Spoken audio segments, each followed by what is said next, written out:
we welcome you live to the Mustang Corral here at Edgewood High School in Ellettsville, Indiana.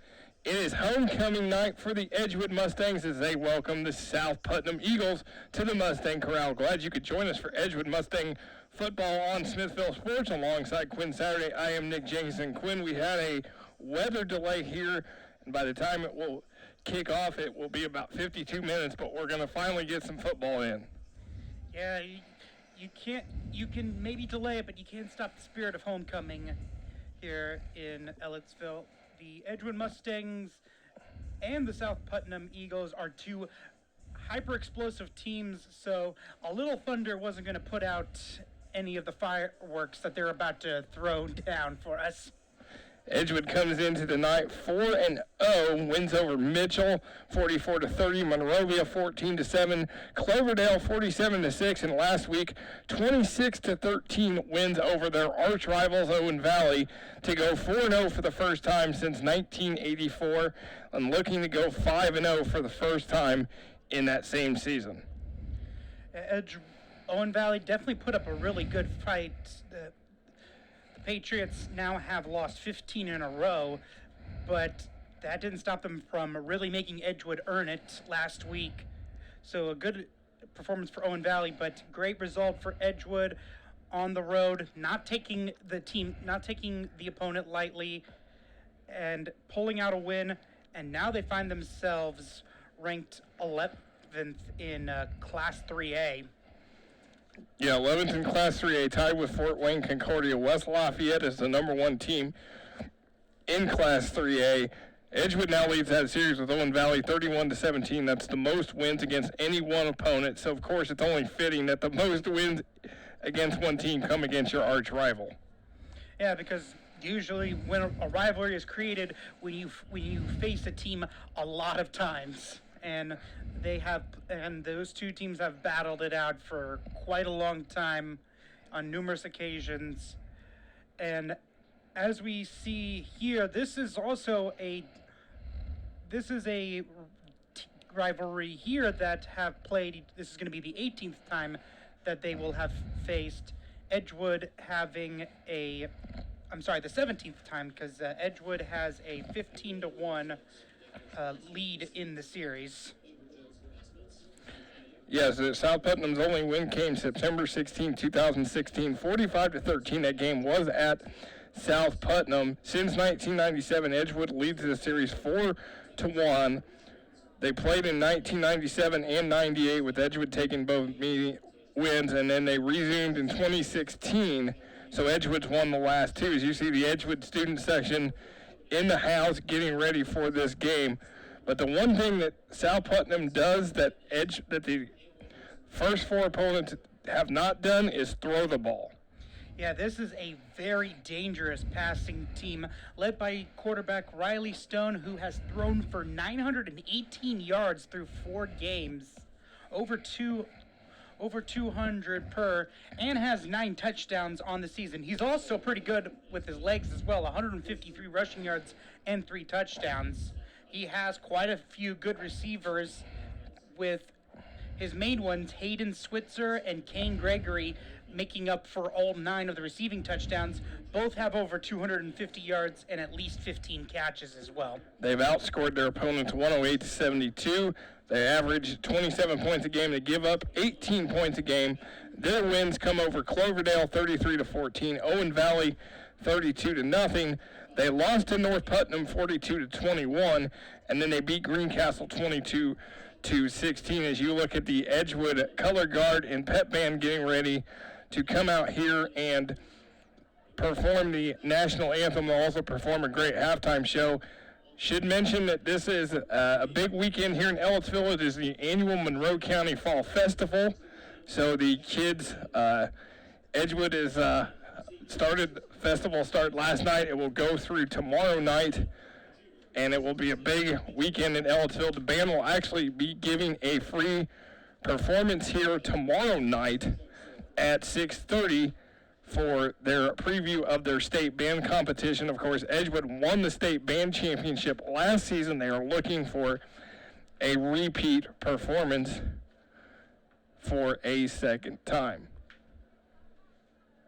as we're still waiting for the Edgewood football team to come out of the tunnel. But one thing is, we talked about, Quinn, that the passing stats, the opponents, Owen Valley put up 48 yards, Mitchell 44, Monrovia 55, and Cloverdale 25. So as we talked about with South Putnam, with Stone, as we're going to get ready for the national anthem, and we will discuss that after the national anthem.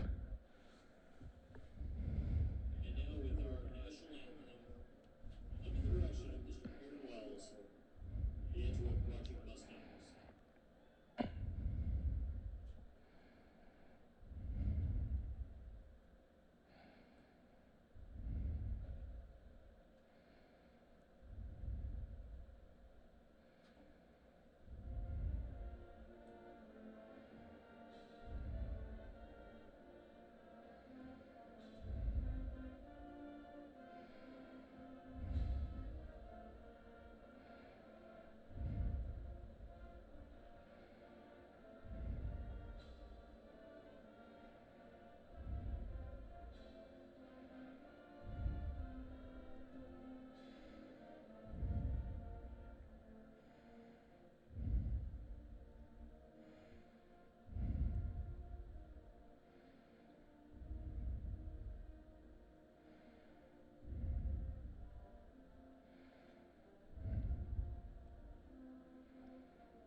And a great performance by the Edgewood Marching Mustangs under the direction of Mr. Aaron Wells. Again, that will be giving a free performance here tomorrow night at 6:30 as part of a preview of their upcoming routine for the state band competition. So as we were mentioning before the national anthem, that the Edgewood defense has only given up 172 passing yards to these four teams. And this is going to be a real test for the Edgewood defense tonight with Riley Stone as the South Putnam quarterback. As here comes Edgewood out on the field.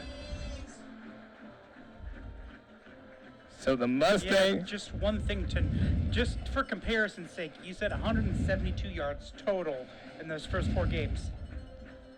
South Putnam averages 215 yards per game through the air. Yeah, so this is Edgewood's not, if they're able to shut them down to under 60 passing yards, you'll know that Edgewood has come away the victor in this game.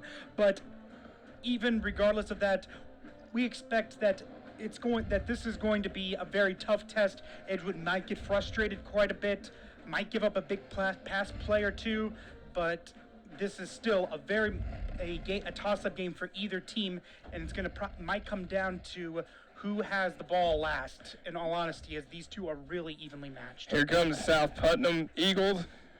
11. They're coached by Chuck Sorrell, 3-1 in his first year at the school, 7-27 4 years overall. 3 years as the head coach at South Vermilion. From 2011 to 2013, he really struggled there. 4-26 in 3 years. He was 0-10 in his first year and 2-8 in both 2011 and 2012. But he's had a good South Putnam team to work with this year. Last year, 6-7, lost to Indianapolis Lutheran 36-20 in the Class 1A regional championship game. Won the sectional though, but their third straight losing season. Last winning season was 8-4 in 2015. They've had a great tradition: 11 sectional championships, 6 regionals, 2 semi-state titles. The 2002 Class 1A state runner-up when they lost to Southwood 17-14. And in 1986, they won the Class 1A state championship, beating North Judson 29-21. They shared the 1999 West Central Conference Championship and then won it outright in 2013 and 2014. for Edgewood. They outscore their opponents 131-56, 32.8 average, 14 points defensively. Coached by Brian Rosenberg, who is celebrating his 38th birthday today, so happy birthday to Coach, and he's definitely wanting a big birthday present tonight with his Mustang team looking to go 5-0. 15-11 in his third year at the school, 3-7 in 2017, 8-4 in 2018. They won the sectional in 1990. They won the Western Indiana Conference in 2008. So it will be Edgewood in the black with the red numbers and letters. South Putnam in the white with blue numbers and letters. So after a 52-minute rain delay, we are set to go here from the Mustang Corral, and glad that you could join us. So we are about ready to kick it off here. Skylar Curtis, of course, is the guy that leads this offense for the Edgewood Mustangs. Obviously the leading passer, but also the leading rusher on this team. It's going to be an interesting bet to see if he ends up with more passing or more rushing yards. He has 479 passing yards and 460 rushing yards on the season. If he can play his cards right, he may get 1,000 in both by the end of the season. Yeah, it would be an absolute major accomplishment for Skylar Curtis to do that. That's not a feat that a lot of quarterbacks do accomplish here in the high school ranks. South Putnam will kick off. Edgewood will receive, and we are finally underway. It is a low kick, and it will go out of bounds around the 30-yard line. So Edgewood will start with good field position.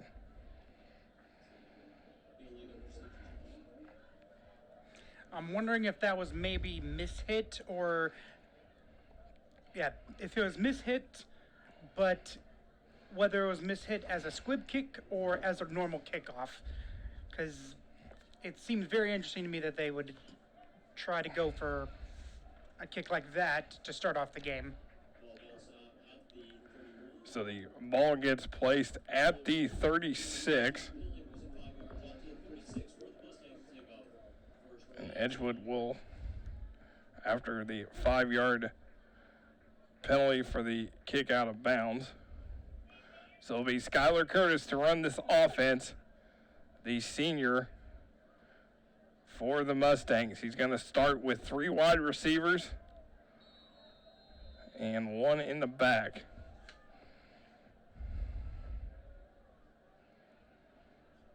Curtis gets the snap, and he immediately gets taken down for a big loss as South Putnam comes with the blitz. Leighton Workman, number 2, 6 foot, 185-pound senior. Excellent job immediately by South Putnam to set the tempo. A huge Edgewood came out with 3 wide receivers looking to throw, and the Eagles basically said, okay, see if you can throw it under 3 seconds. 2nd and 16 at the 30. Loss of 6 on that play. Curtis going to hand it off, and they get back to the 35.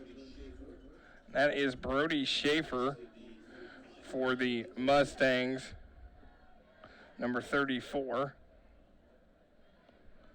And that will bring up a 3rd and 11. Schaefer, the leading running back on this team, having rushed for 187 yards and 5 touchdowns. So 3rd and 11 at the 30, or at the 35. This time it is Skylar Curtis, and he's going to get out past the 40-yard line. Not a bad play, but an interesting one considering it was 3rd and 11. Now, we know that Skylar Curtis is able to rip off 10, 15, 20-yard runs basically win possible, but still very interesting that it was a designed run here and didn't try to get the pass off.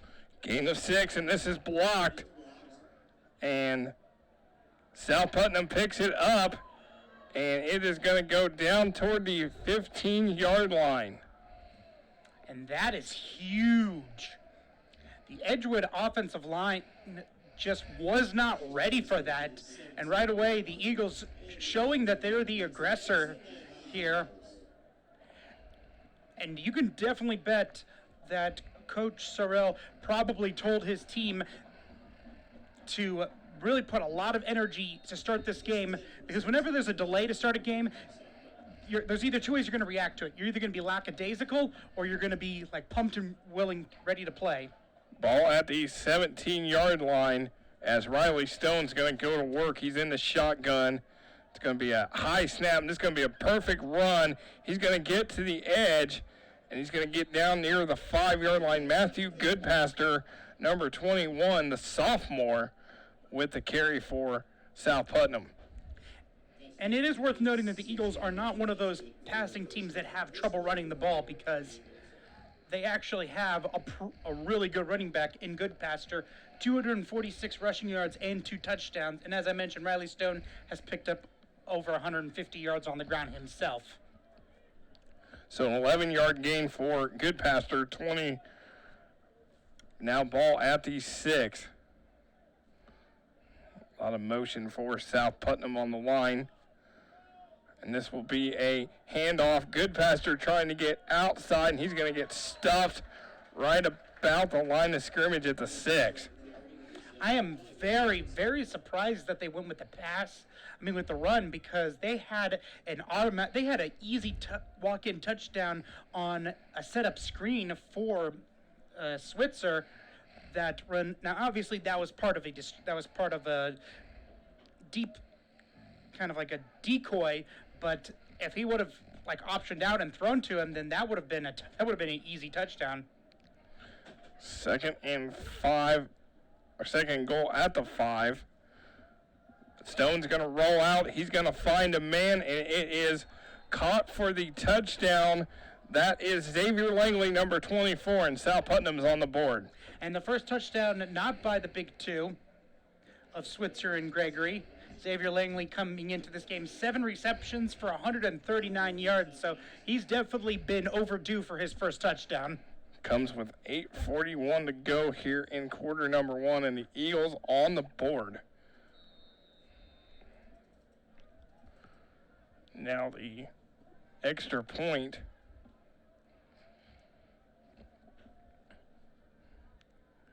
As it is up. Looks like King Gregory with the extra point, and it is good. And it is 7-0 to South Putnam. And it shouldn't come as a surprise that South Putnam immediately scored a touchdown. They were basically being rewarded by having an excellent defensive series and also getting that blocked punt.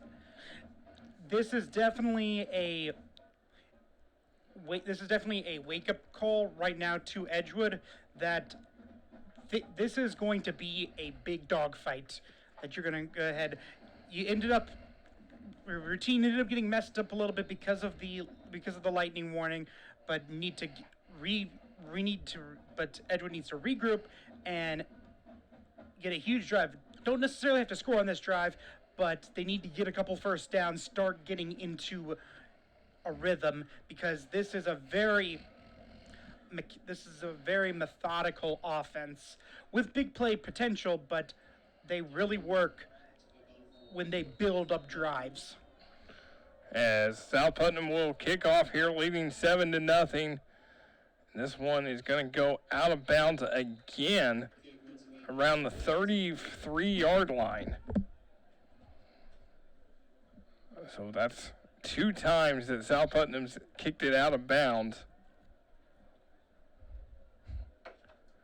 And Edgewood will have the football. They're going to mark it. They haven't marked it yet. And you can almost mark that as, And now another flag. It looks like the South Putnam defense talking to the officials, and they had enough. And they're going to go over to Chuck Sorrell and let him know that, hey, they're not going to put up with that tonight. Now they're going to come over to Coach Rosenberg.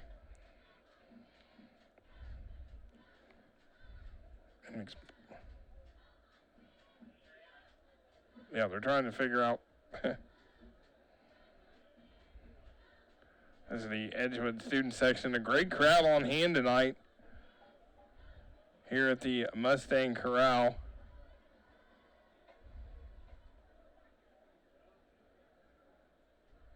Interesting. Not 100% sure what the penalty was. Nope. But what I was going to say is that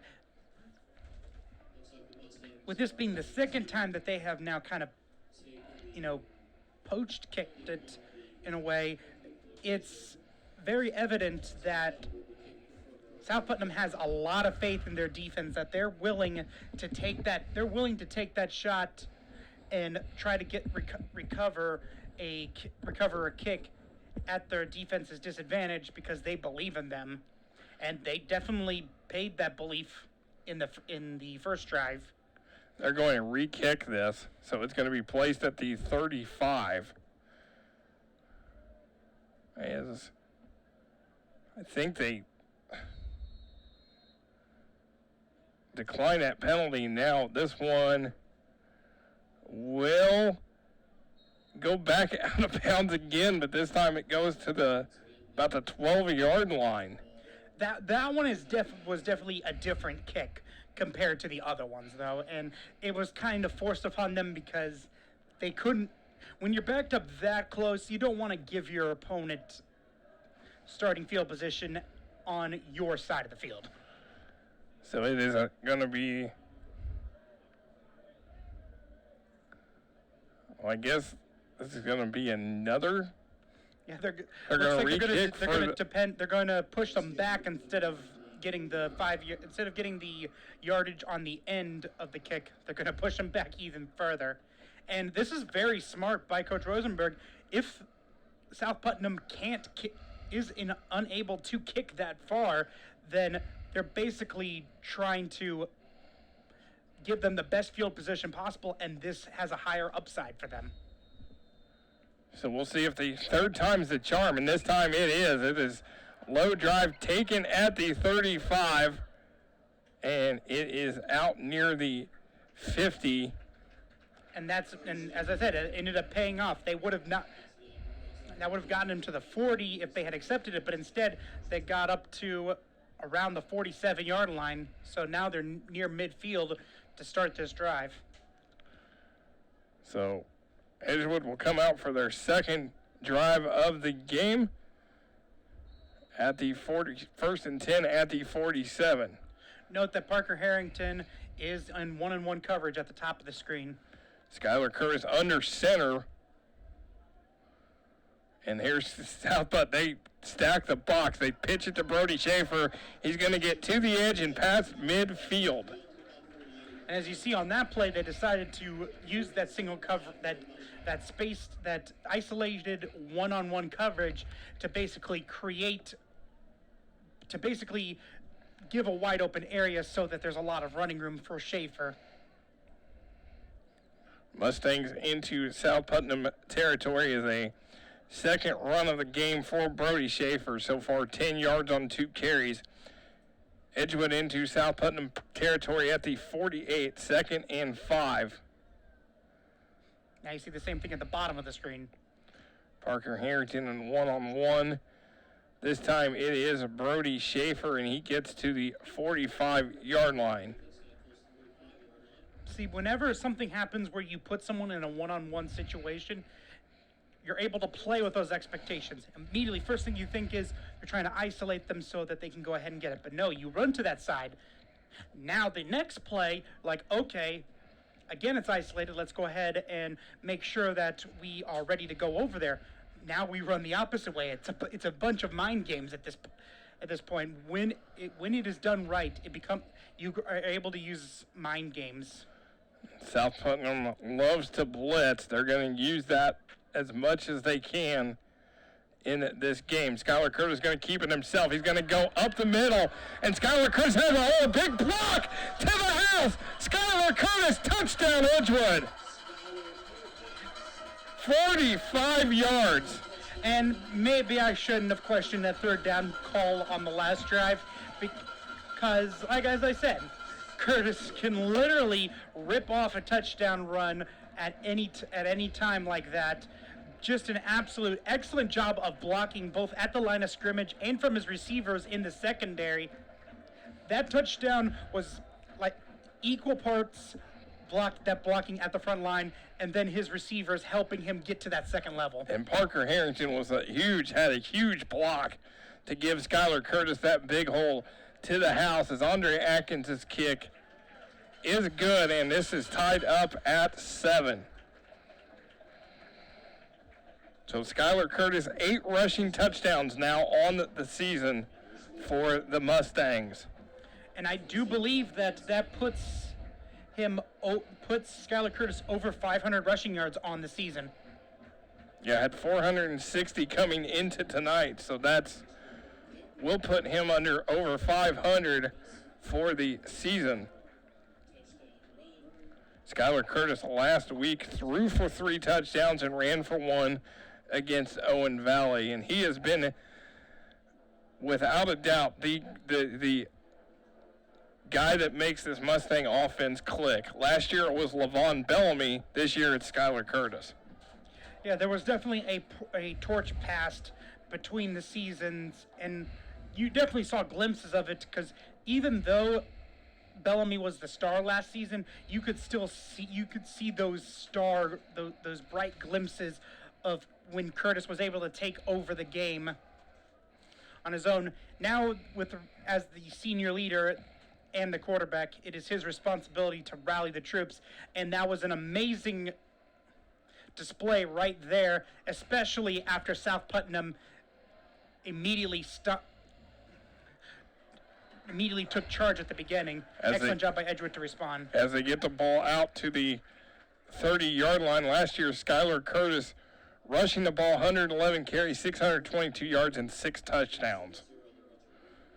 Passing last year, 1,167 yards, 11 touchdowns, 4 interceptions, and he's climbing up all the records for Edgewood in passing completions, passing touchdowns, and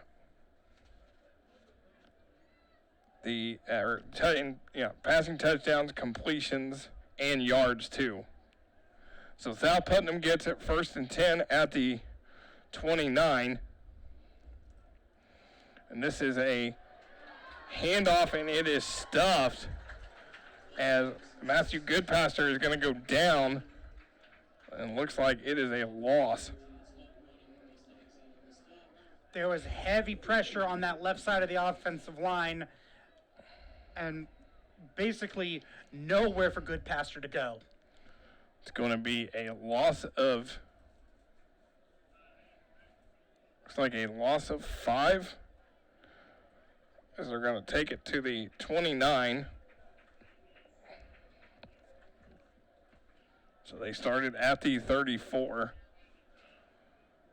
Man in motion. This is going to be the handoff, and he's tripped up, and that's Hayden Switzer, number 3, the junior for South Putnam.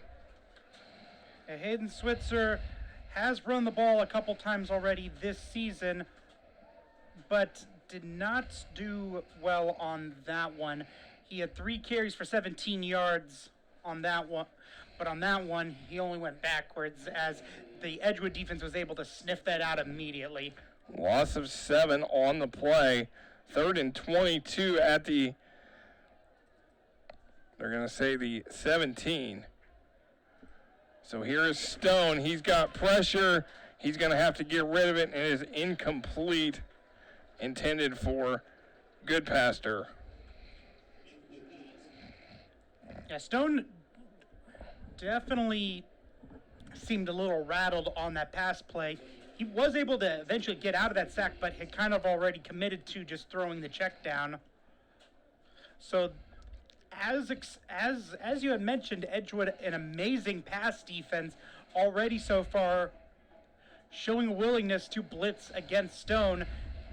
And so far the run game has worked, but the pass game not so much. And now they're going to have to take off as they muff the punt, and this time it does not work, as it's 25. That is King Gregory, who does not get enough, and Edgewood is going to have great field position at the 12. Basically trading one bad punt play for another. Edgewood now ready to, you had that slip up at the beginning, ready to potentially take the lead here. And if you're South Putnam, you can't let this get to you. As I said, when you have that delay, sometimes you start out with a lot of energy, but then you end up like petering out. South Putnam needs to not let their emotions get to them. 1st and 10 at the 13. Skylar Curtis going to take off again. Gets down near the 5-yard line. So this will be a 2nd and 1. It's like at the 2, a gain of 9 for Curtis. Or 2nd and 2 at the 5. So gain of 7. And Kyler Curtis to the house for his 2nd touchdown of the night, 9th of the season. We called that a quarterback delay. Basically, he does the fake handoff and then stands in the pocket for about a second looking to pass as the receivers start moving out, and then as soon as the play starts to develop, immediately slingshot through that open hole that the offensive line has sneakily opened up with their pass protection. And he was able to get in there just for the touchdown. Amazing job by the Edgewood offense. And this has been, Curtis showed off with his arm last week. This week, he's showing off with his legs. He's done a great job for the Mustangs. He had 4 touchdowns against Mitchell. He had 2 against Cloverdale, ran for 1 against Owen Valley, and then runs for 2 so far tonight here against South Putnam, as Edgewood is up 14-7 with 4:34 to go here in quarter number 1. So it looks like the delay, the weather delay, it looked like Edgewood got off to a shaky start. Well, I think that's now been put behind them. Put behind really both teams. I still want to see South Putnam on this upcoming drive, because you wonder if they had the wind knocked out of them after that nice start, and then especially with that muffed punt over there. This is going to be a very important drive to show some progress here for the Eagles. As South Putnam will take this, and they will get it past the 35-yard line. And most important, Eagles need to get their passing game going. They have started off the game trying to establish the run, and that is a good idea against an Edgewood team that hasn't been the best against the run. But at the end of the day, you need to go to your strengths, and even if that's their strengths, you need to have confidence that your strength beats theirs. So far, just 1 pass attempt for the Eagles, and that was incomplete. Stone, shotgun. He's going to roll, and he's going to throw it, and this time it is incomplete. That one was attempted to Switzer, who had to dive to try to make that. Immediately can tell that Edgewood is really blitzing them. The the Eagles do a lot of rollouts on their pass attempts, and if they don't have a chance to if he doesn't get a chance to get set, you'll end up with passes like that, hurried and forcing the receivers to overextend themselves. 2nd and 10 at the 35. This time they go back to the ground, and looks like Goodpaster with the carry. His 4th so far of the evening. And he was tackled for a loss of 1, 3rd and 11 at the 34. That's the 4th straight carry for South Putnam. It's gone for negative yards. Definitely feel like South Putnam is starting to worry. Here's a rollout to Stone. He's going to throw it. Has a man open near the sticks, and it looks like he will get that for the first down, and that is Switzer, number 3, with the reception. Switzer has been his favorite target all season. Team high 22 receptions coming into this game, as well as a team high 353 yards. If there's a big play that needs to be made, Stone is going to try to find Switzer. 11-yard gain for Switzer. And it's also worth noting that all 3 of his pass attempts have gone towards Switzer. Well, all three of the 4. Yeah. This first one went toward Goodpaster, as it is a 1st and 10 at the 45. And Stone's going to keep it this time. He's going to go down the sidelines, and he's got the first down, then goes out of bounds about the 38-yard line.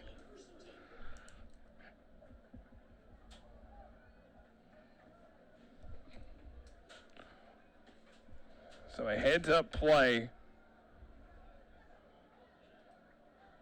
for the quarterback. Now we'll put them in Edgewood territory at the 38.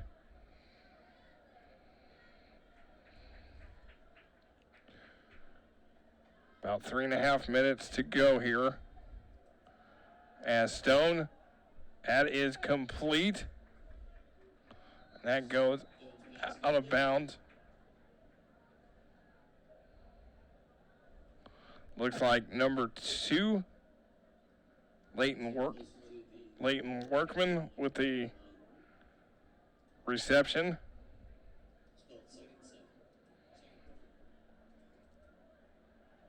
As it's gain of 7, 2nd and 3 at the 32. This time it is a run for Goodpaster. Able to dive ahead. Oh, they're actually going to put it short. I thought he had gotten the first down. Chains are not moving. They're going to say he's short. It's going to be at the 29.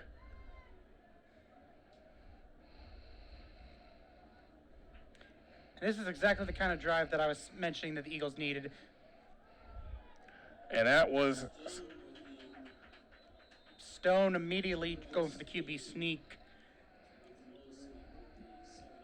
Had the help of the offensive line, but it looks like again he's still short.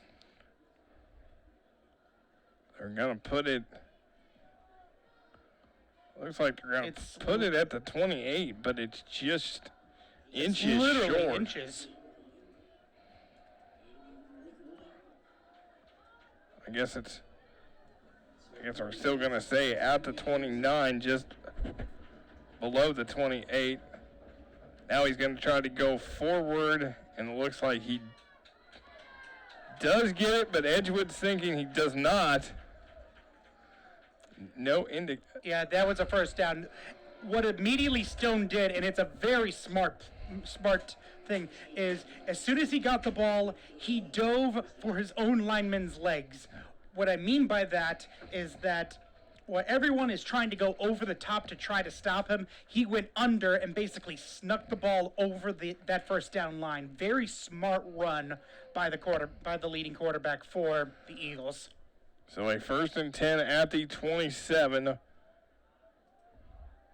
First set of downs for South Putt. Stone in the shotgun. Gonna roll. He's gonna throw it. It is just over the outstretched hands of Xavier Langley. This will bring up a second down.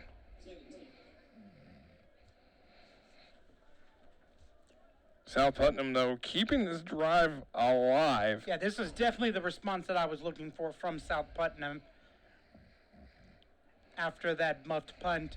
And as I told you, this is definitely going to be a very offensive contest back and forth here. Yeah. And we're going to see right now how Edgewood's defense can do as they're back to the scene of as we're back to the same location where South Putnam got their first drive. Here's Stone, and that is batted in the air, and he still caught it on the tip, and it's a score. Hey, you know, when you're good at passing the ball, good teams always catch breaks. I know it sounds weird, but it's always something that does happen and the reason that is because you're the team that's focused. That required a lot of concentration to be able to grab that tipped ball and go for the touchdown. That one for Kane Gregory, his fourth of the season, and already two passing touchdowns for Riley Stone to give him 11 on the year. And this extra point for Gregory, it's low, and it's still good. So this thing is tied up here at 14 apiece. But what a play. I mean, just the ricochet. It was tipped. He stayed with it, caught it, and scored. So an amazing play. 14 apiece. They're in the first quarter between Edgewood and South Putnam. Again, South Putnam in the Western Division, Edgewood's in the East. So this is just a conference game. Really doesn't mean anything in terms of division. It's just a possible preview of what they could see in the crossover. Yeah, both of these teams still have a shot at winning their division, and even if they don't meet in the championship game, they could possibly meet in the third place game. As we look at the standings for the East, Edgewood and Indian Creek are 2-0. Brown County, Cloverdale 0-1. Owen Valley 0-2. North Putnam is 2-0, along with Northview. South Putnam, West Vigo 1-1. Greencastle, Sullivan 0-2. So Edgewood's going to get the ball back here, and they got to run backwards, and it's going to be a big loss. This one for for Andrew Blessinger, number 10. Blessinger trying to make a play, but ended up going backwards. Sometimes, even if there's a wall of defenders, you just got to accept what you've been given. Not always worth the risk to try to reverse course and find that opening. Ball will be placed at the 16.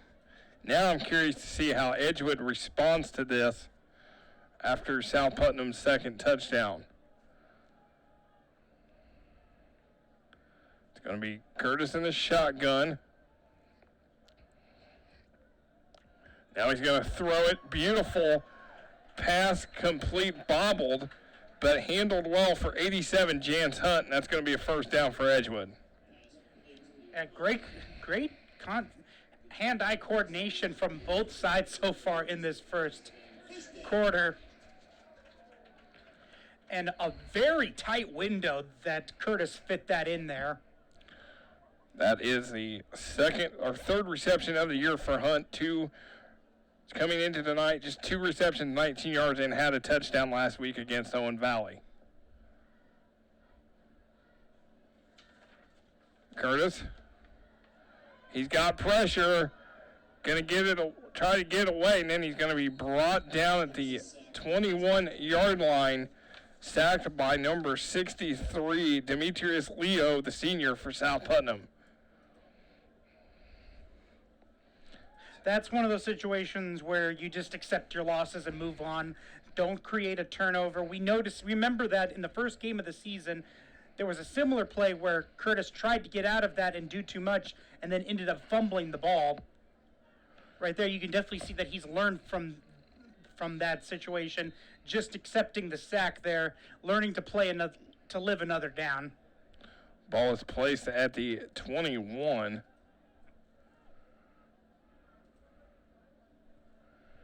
Looks like Coach Rosen. Oh, got a player down. Player is down.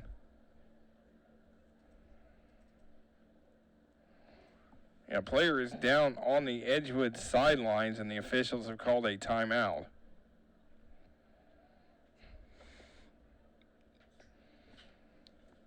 So a loss of 11 for Skylar Curtis, as you see the Edgewood team on one knee.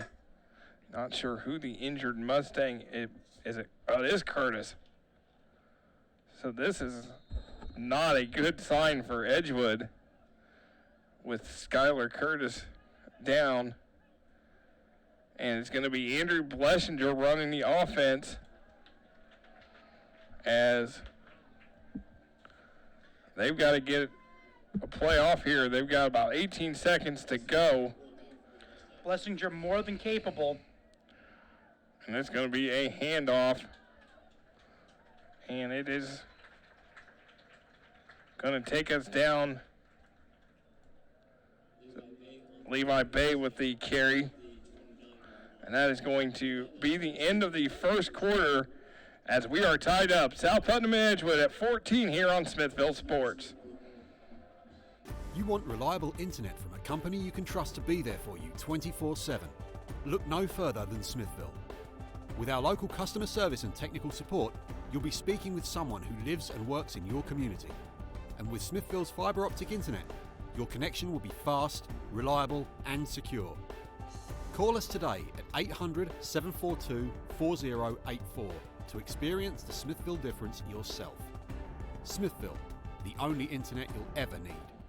As we welcome you back here to the Mustang Corral, the red carpet here at Edgewood High School, Ellettsville, Indiana.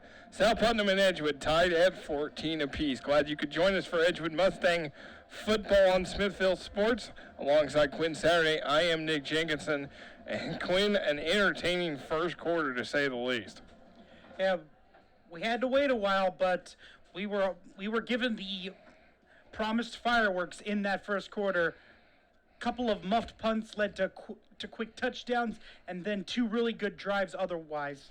The big story, though, right now is that Skylar Curtis is on the bench right now after an injury. The trainer's now looking at him. Andrew Blessinger, Edgewood is very blessed, to say the least, to have a really good backup quarterback at Andrew Blessinger. But you can definitely bet that the Mustangs will like to have Curtis out there as soon as possible. That is a quick pass, and that is a screen pass to Brody Schaefer. So his second completion of the season for Blessinger coming into tonight, just 1 for 127 yards, and that touchdown that came against Cloverdale. 4th and 5 at the 37. That 1 for 6 yards, and Edgewood's going to punt this one away. And it is a nice kick. That's Derek Davis, and this is going to take a good bounce and get down inside the 15 to about the 14.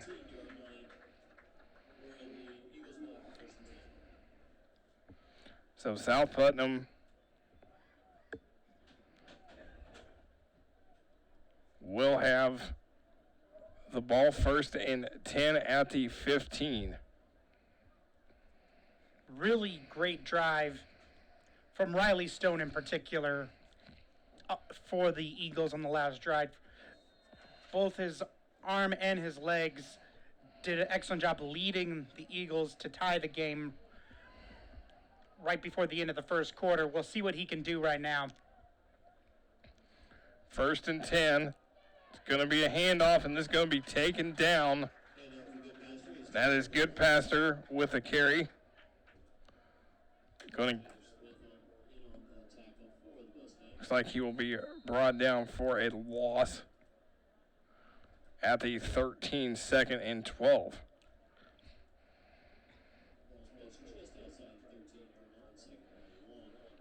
So Edgewood continues to bring pressure against this Eagle offensive line. And the offensive line has definitely stepped up in the past couple of plays, but not on that one. Stone's going to roll. He's going to look downfield. He's got a man. It is complete. And that is Switzer, number 3, and South Putnam's going to move the chains.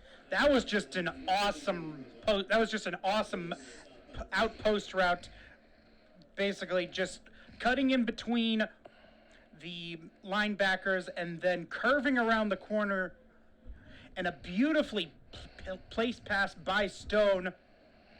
As I said, you can definitely see the chemistry between Switzer and Stone, as that was a beautifully placed. He knew exactly where Switzer was going to be and was able to pinpoint right in that area. 31-yard pass play, and this one goes straight up the middle for Goodpaster, as he will get 2 yards on the play. Brings up a 2nd and 8. Riley Stone, coming into tonight, was at 918 yards passing, and he is closing in on that 1,000-yard passing mark for the season. Approaching the 10-minute mark here before halftime. Stay tuned. We'll have a great halftime feature for you. Stone is going to roll out, and he's going to get out of bounds near the 50. And that's just another dimension that Stone adds to this offense, is that with each rollout, if no one is open, if the cornerbacks have to kind of decide, do I stick with the receiver, or do I try to spy on him to make sure he doesn't try to just roll out and then pick up an extra 5-6 yards. Obviously, that's the better situation than him throwing a 35-yard bomb that gets him in the red zone. But in the moment, that's got to be the split-second decision. That's a split-second decision that the corners need to make. Here's Stone going to throw it over the middle, and this one just too high, intended for Gregory. Going to bring up a 4th and 6. Yeah, it just sailed on him because he had him wide open. Would have been close and would have depended on the Mustangs tackling, but potentially could have been a first down as well. And we have ourselves 4th and 6, and looks like they might go. Oh no, they're going to punt it away. They're going to punt it away, as Gregory will punt. This will be, it's muffed, and South Putnam picks it up. This one was muffed, and South Putnam picks it up. Unlucky break for Edgewood. Special team, we've seen a lot of offensive competency.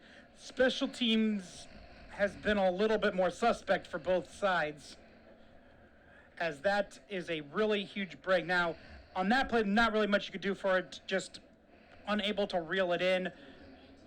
But an excellent job by the punting unit to immediately fall onto it and kind of follow it. As Edgewood's going to take a timeout here with 9:37 to go before halftime.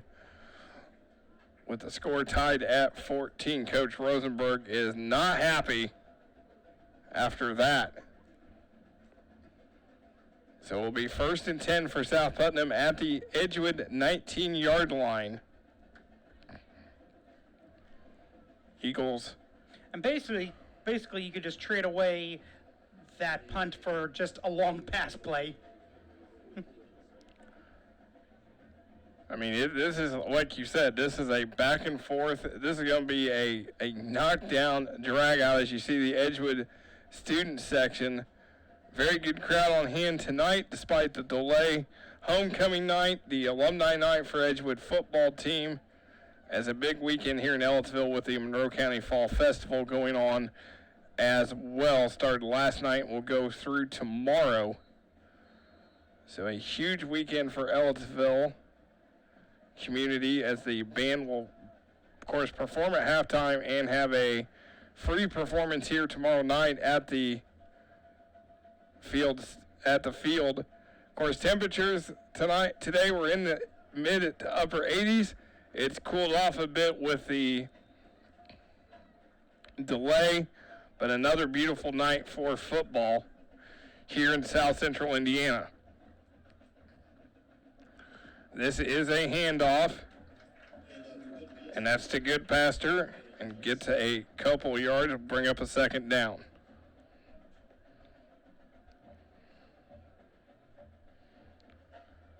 So Edgewood gets it. Looks like no gain on the play. So 2nd and 10 at the 19.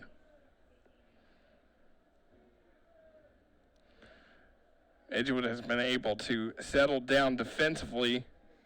Note that Xavier Langley is at the top of the screen on one-on-one coverage. 4 wideouts, 3 at the bottom.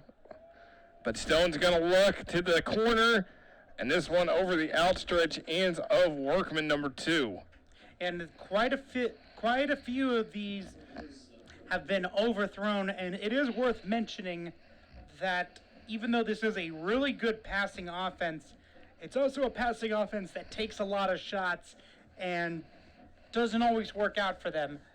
On this season, coming into this game, Riley Stone, 57 of 117 passing for just under 50% on the season. So you'll see some of those shots taken, and if it's contested coverage or something like that, he's not afraid to just throw it away. He put it up 40 times against North Putnam, 32 against Greencastle, and this one is a complete, and it is to Gregory. He gets down near the goal line. That's going to be a 1st and goal for South Putnam. Basically, an immediate bullet to Gregory and let him do the work from there, as they now are at the 1-yard line, knocking on the door for the lead. 18-yard pass play to Gregory. And it's 1st and goal at the 1.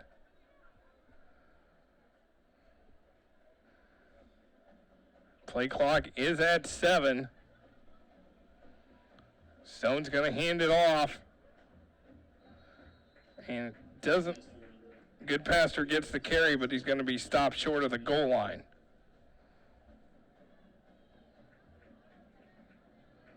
So bring up a 2nd and goal for the Eagles. Defensive line had quite a big push off the snap and was able to stop him in the backfield. Yeah, Edgewood's defense has really settled down in this game, where early on they were rattled, but they have, as you see, a great shot there of how close they are to the goal line. Great shot by our camera crew there. And this time, Stone is going to score on the quarterback sneak. Stone with his 4th rushing touchdown of the season. And as the camera showed, when the ball is just so close, sometimes it's just really hard to stop someone from getting just 6 inches.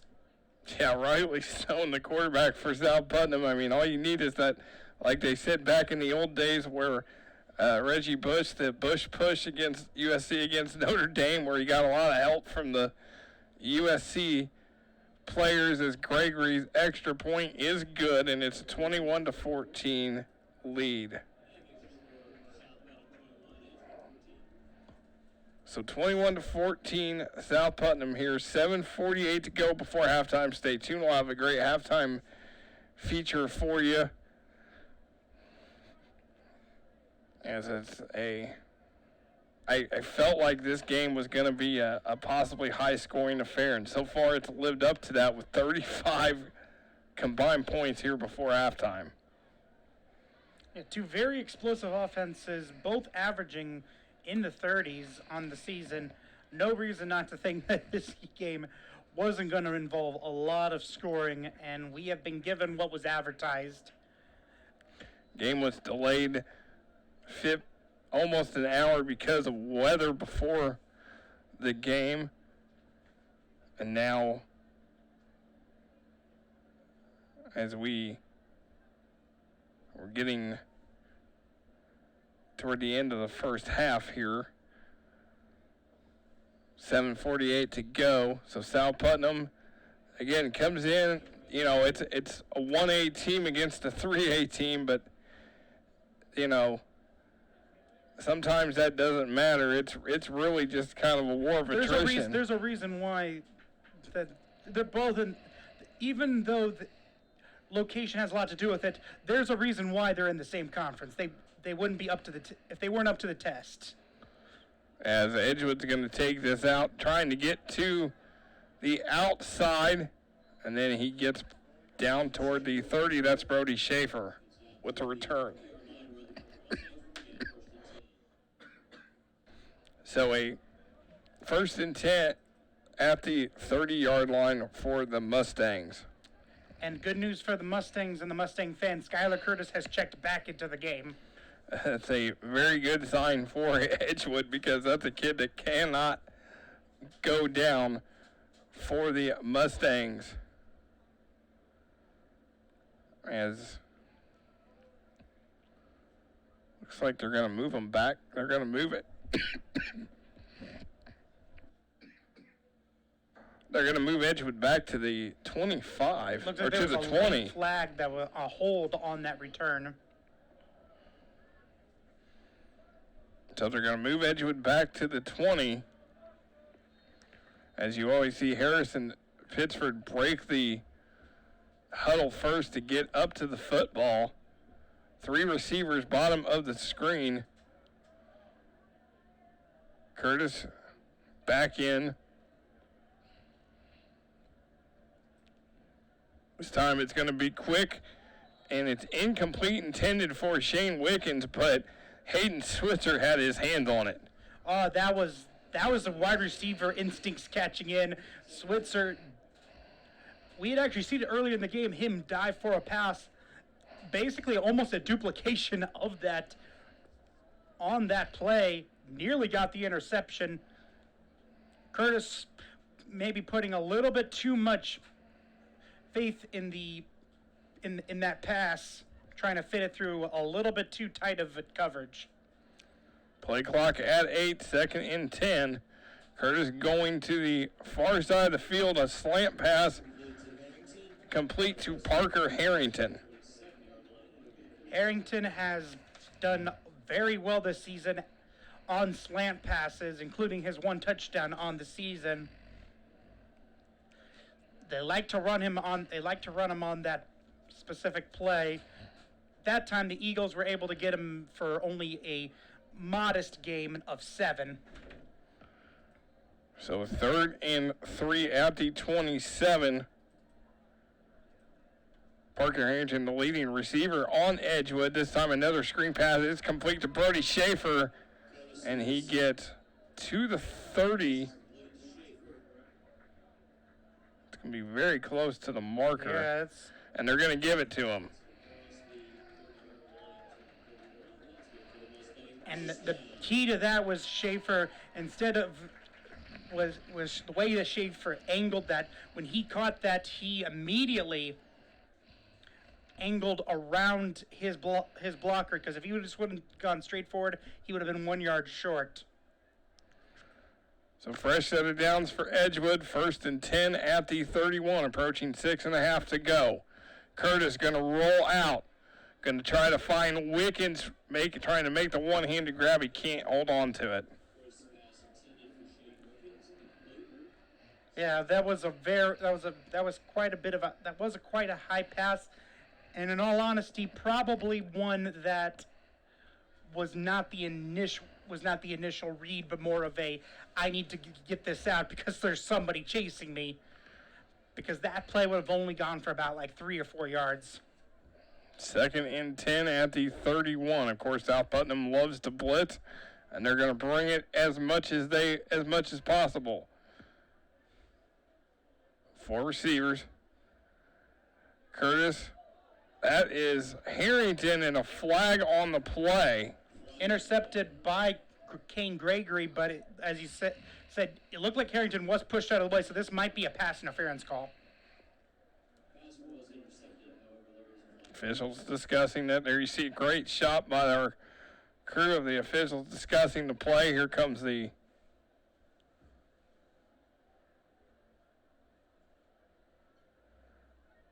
and it is pass interference on the Eagles. That was, even though that is the right call, that was a very dangerous pass. That was triple coverage. There were 2 linebackers and a cornerback in that vicinity. So this is going to give Edgewood a fresh set of downs on the 15-yard penalty. It will be to the 46. So they're going to get the chains in place. They're going to run the clock. As Curtis going to set up. Plenty of time on the play clock. Schaefer in motion. It is going to be Schaefer. Cuts back. Gets to about the 47-yard line. Excellent cut by Schaefer up the field. We saw that on the screen pass, but right there, just an excellent job with his feet to be able to just get those extra couple of yards. Gain of 3, 2nd and 7. Ball at the 49. Schaefer, 56 carries, 187 yards, and 5 touchdowns coming into tonight. The leading running back on this team. And that's a high snap. Curtis got to get away from it. A lot of pressure. Curtis tucks it and runs into South Putnam territory and down past the 30-yard line. And Curtis was probably mad because he probably, if he would have stayed on his feet, would have gotten a touchdown. And there's a flag at the end of that play. There was a lot of contact between Wickens and the guy that he was. Yes, this might be on sports. He was with. His coach Rosenborg is on Shane Wickens for that. And it is on Shane Wickens, unsportsmanlike conduct. It happened after the play, though, so I believe the first down should still stand, but they're going to start with a long first down. Unless they're saying that it happened during the play. No, yeah, as expected. It happened after the play, so the ball will just be pushed back, but the first down will be kept. So it'll be a 1st and 10 at the South Putnam 45.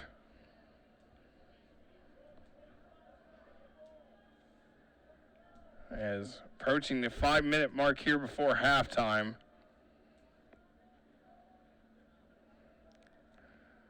There is Schaefer, going to get to the outside. He's going to get past the sticks and get down to the 30-yard line. This drive has been a huge drive for Brody Schaefer. First on that screen pass that continued the drive, and now on he's continuing to help this team continue this drive. Gain of 14 for Schaefer. Going to put it down at the 31-yard line. Edgewood trying to knock on the door. Fresh set of downs. Curtis in the back, going to hand it off this time. It is. And it is going to be Levi Bay with the carry. A good run for Levi Bay. And nice to see the team mix up the play calling a little bit. Was kind of a little surprised and felt that maybe a little bit of panic set in with starting off that drive with basically 6 straight pass plays. Glad to see a couple of runs here in the last couple of plays. 7-yard gain for Bay. 2nd and 3 at the 24. Pitch is to Schaefer. Schaefer gonna just push his way down past the 10-yard line near the 5. Schaefer continuing to be a huge impact player. He's been doing an excellent job with his blocking, but right there, he showed some brute strength dragging about 3 different players an extra 5 yards. As now it's 1st and goal.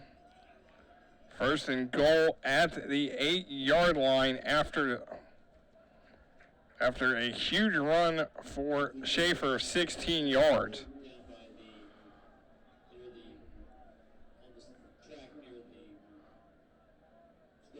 And so it's going to be Curtis.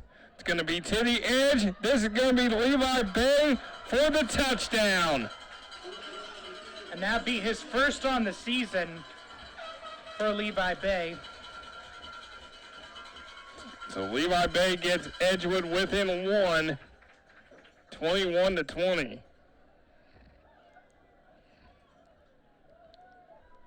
Great job by Levi Bay.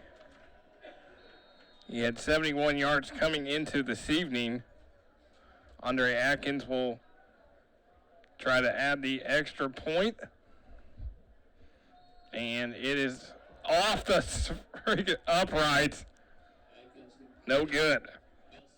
And in a game as close as this, that's going to be really huge to monitor, as more than likely will force Edgewood to have to go for 2 after their next touchdown.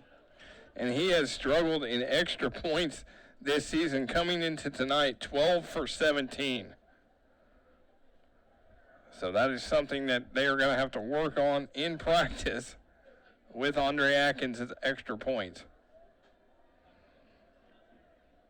So a 21-20 lead now for South Putnam with 3:04 to go here before halftime.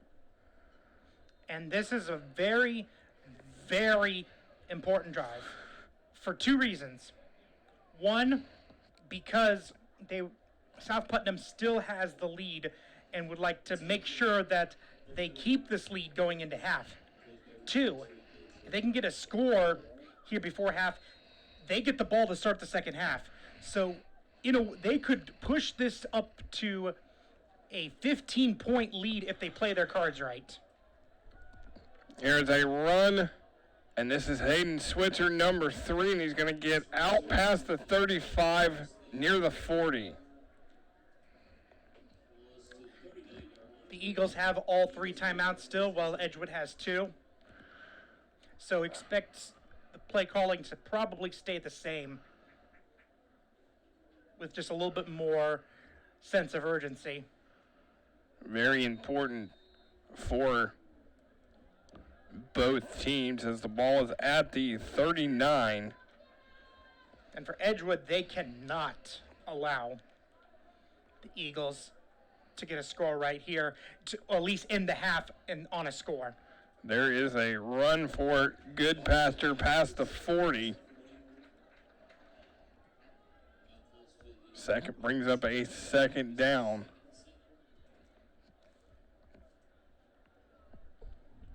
So it's a gain of 3. Ball at the 42. Stone gonna roll, pressure coming, gonna loft it up there, and that is incomplete. That was intended for Switzer. So brings up a 3rd down. I think Switzer ended up catching the pass, but just wasn't able to keep his feet in bounds. It looked on initially from when Stone threw it to be a overthrown pass, but it actually was just a very lofty pass that was thrown perfectly if there was at least 1 foot more towards this until the side to the left on the sideline. Stone, 3rd down, gonna throw it to the sideline. It is complete, and it is short of the 1st down marker. Can tell.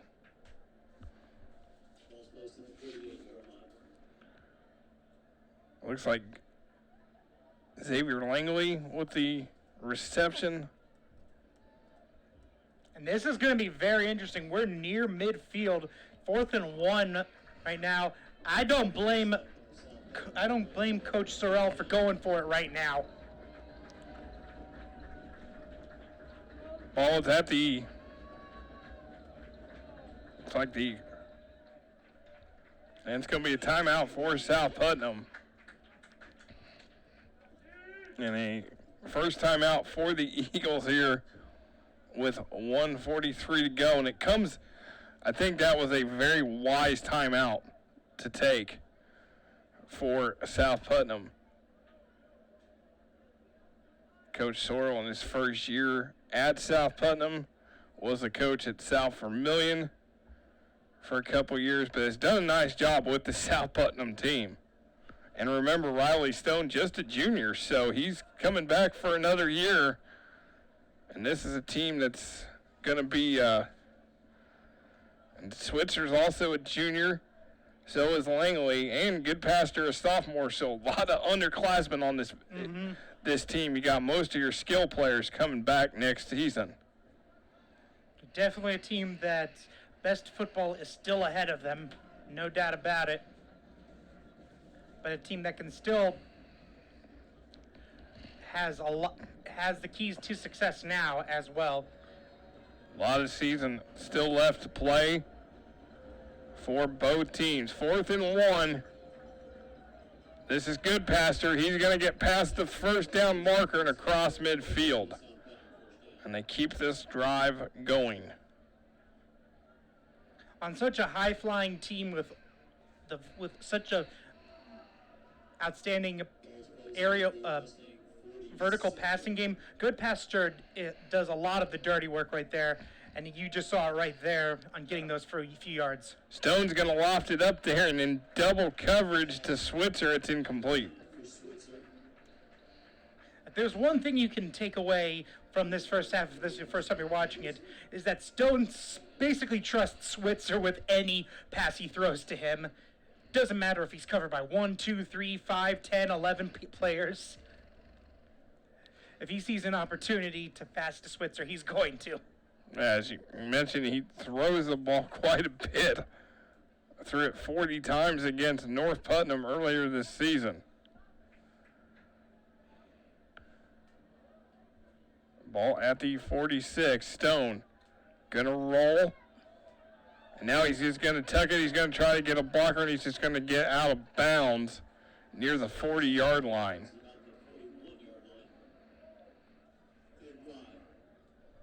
Going to get a gain of 5, 3rd and 5 now at the 41.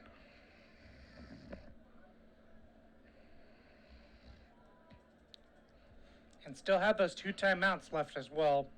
Very, very good clock management. Whenever you can get out of bounds and so you can save those timeouts.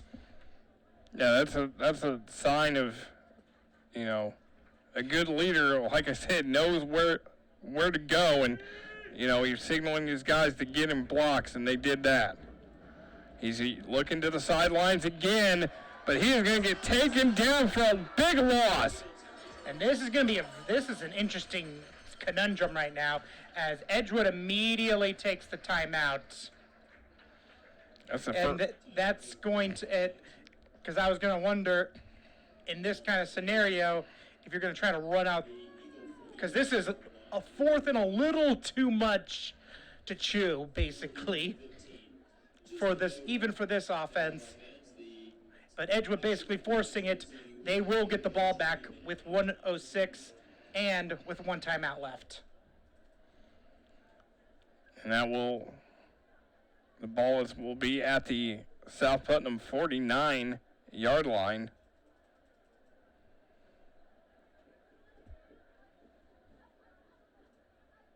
Again, smart move. We have 4th and 14 for the Eagles, and they will punt this away, and Brody Schaefer is going to go back to about the 15-yard line now. Special teams has been a little erratic for both sides. And Gregory gets this one away. Schaefer muffed one earlier. This time he's going to let it go. That's pinned deep within the 5-yard line. That's an amazing punt. Great punt by Kane Gregory, and Edgewood's going to have to work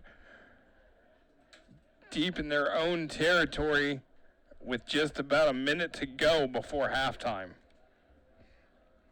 And the thing is that they can't just kneel down because the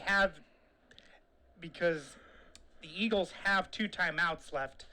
So if they use those right, they can force a punt and then get the ball back with about 10 seconds left. So you can't just knee it down right now. Now Edgewood's going to have to work the clock and get to the sidelines as play clock is at 18. This is just going to be a handoff, and Schaefer just trying to get out of their own end zone. And I believe that there's a flag on the ground, or is that? No, that's just the hash mark.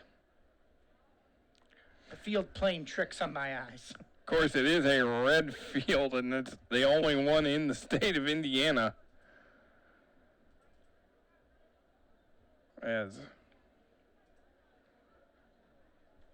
the play clock is down to 16, gain of 3 for Schaefer. Ball at the 8. Going to be a run. And that is Schaefer again. And they're going to run out the clock. So South Putnam's going to go into halftime with the 21-20 lead. As we look at the highlights, and a lot to look forward to, but that was for South Put as they block the Derek Davis punt. And then they pick it up and take it down deep into Edgewood territory. Riley Stone finds his man in the end zone for the touchdown, and then here goes Skylar Curtis doing what Skylar Curtis does best. Getting blockers, a big block from Parker Harrington right there, and he gets to the end zone. One of 2 touchdowns on the night for Curtis, and here's the second one as he just piles his way to the end zone. But South Putnam just keeps going. There is the bobble, and then send that into Sports Center. King Gregory with the amazing reception. And then there's Levi Bay coming into your screen for the touchdown as we're at halftime. South Putnam 21, Edgewood 20 on Smithville Sports. Hi, I'm Christy McBride, Director of Hoosier Hills Career Center. So part of what we do here at the Career Center is to make sure that we are preparing students for college, careers, and beyond. Our goal is to make sure that those students that come into our center have marketable, transferable skills that they can use in a variety of locations, or to at least give them those entry-level skills where they can keep climbing up the ladder and learning more. So Hoosier Hills Career Center offers opportunities for any student. Typically we have juniors and seniors that come to our program, but because we're physically attached to Bloomington North High School, we have freshmen and sophomores who come. We are seated in Monroe County, but we service Owen County, Morgan County, and Greene County. We have 5 different school districts that allow us to serve 9 different schools. So we have quite a broad spectrum of folks that we can serve here at the Career Center. We offer close to 200 dual credits completely free of charge to our students. So students can come out with a technical certificate, or if they're really hardworking and they combine their technical skill dual credits and their academic dual credits, they actually can get to an associate's degree.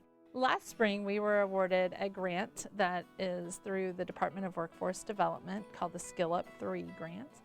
And that allowed for us to bring the Emergency Medical Services program to Hoosier Hills Career Center. Super excited about that program, not just with the dual credits that are offered, but we've had numerous students ask about what's next. They may take a health science class and say, well, I really want to go and do something what about on the ambulance? I want to work on the ambulance, or I want to work in the ER. So it really made sense to listen to the students and say, what's next? My name is Mike Hendricks, and I'm an instructor here at Hoosier Hills Career Center, and I teach the EMT program. I started in 1983 as a first responder, and also became a CPR instructor in 1983. Have been continuously certified as a CPR instructor, and I've also been in EMS continuously since then. Been an EMT and then an advanced EMT. So the EMT course is approximately 160 didactic hours, meaning lecture type hours. This class runs for the entire school year. And by the time we have all of the sending schools come in, get settled, and then by the time they have to leave early to catch their buses, we get about 2.5 hours of quality education time in. So I try to make this training as realistic as I can, knowing that high school students don't have a lot of background to draw from. So we teach in teams. I make the students responsible to each other. A lot of the homework is taught in a team concept where they have to work together. We practice as a team, and we are responsible to each other for our actions or inactions. Because in EMS, we have to work together as a team. If we don't, then our care suffers and the patient suffers. So everything is based on cooperation and respect, as well as a hierarchy of leadership. So we also use a student team leader. So we learn a chain of command in this class as well. We have students who come in from the fire science program. I have students coming in from the medical technology class. And then I have students who come in with no other background whatsoever.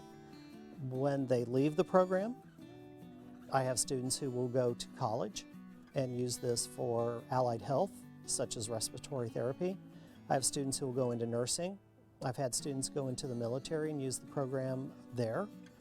And I've had students go straight into employment, working at a fire department or an ambulance service. And I'm proud to say that I have 2 students right now working together in Martinsville on an ambulance. So the students do get to graduate and go into real-world experience. So it's mostly high school seniors, and because of the age requirement, we want students to be able to test and get certified by the end of the school year. So in other words, we want students who will be 18 by the end of May. So the aspects of the training are, this is a fully credentialed National Registry EMT program. That curriculum is regulated by the Department of Transportation, and it's administered by the Department of Homeland Security. So we meet all the requirements through Indiana, through Department of Homeland Security, and then as required by National Registry. So the students will earn their National Registry certification first, then they can transfer that to a state of Indiana certification. The testing is in 2 parts. One is there's a skills or hands-on portion that involves 13 different skill stations. The nature of the testing is very different than sitting down at a computer and answering questions or writing an essay. This is, how do you perform with a person strapped on a backboard or taking them from one position on the ground to a sitting position.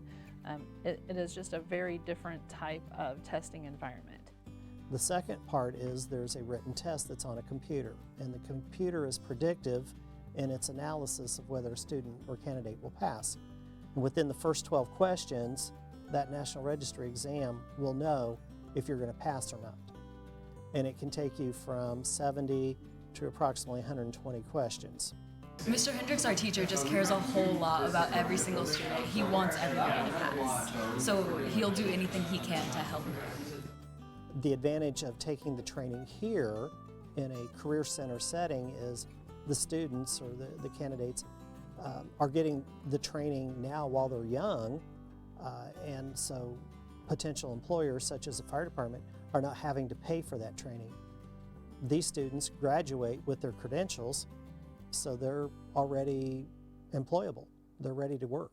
EMTs their skill sets are becoming more and more valuable as the population increases and as the need for more physicians and more healthcare workers increases. EMTs will be utilized more and more. There is a definite high demand. We've actually had folks from Indianapolis. The Indianapolis EMT outreach coordinator came down and shared with our students and was trying to recruit them because the need is across the state. I would highly recommend this course, especially in this setting, because it is a college level course. The students get 7.5 hours of college credit through Ivy Tech. Those transfer across the state. So if a student wants to go into nursing, if they want to go into allied health, they've got an excellent start to a college education program. I've had students who've told me they love coming to class every day because it's like Christmas every day. I'm always opening some new box, and they're getting to see something new or experience something new, and every day's different. More folks are trying to figure out what they can actually do to help others, which is heartwarming. You know, that's what we want to see. We want to grow that compassion, and these students absolutely want to do those things to serve. The ability for us to offer our students and folks from the community the stair-stepping ability to just keep going up that ladder and getting more training and going further with what you want to do for your profession, you know, that's really what it's all about.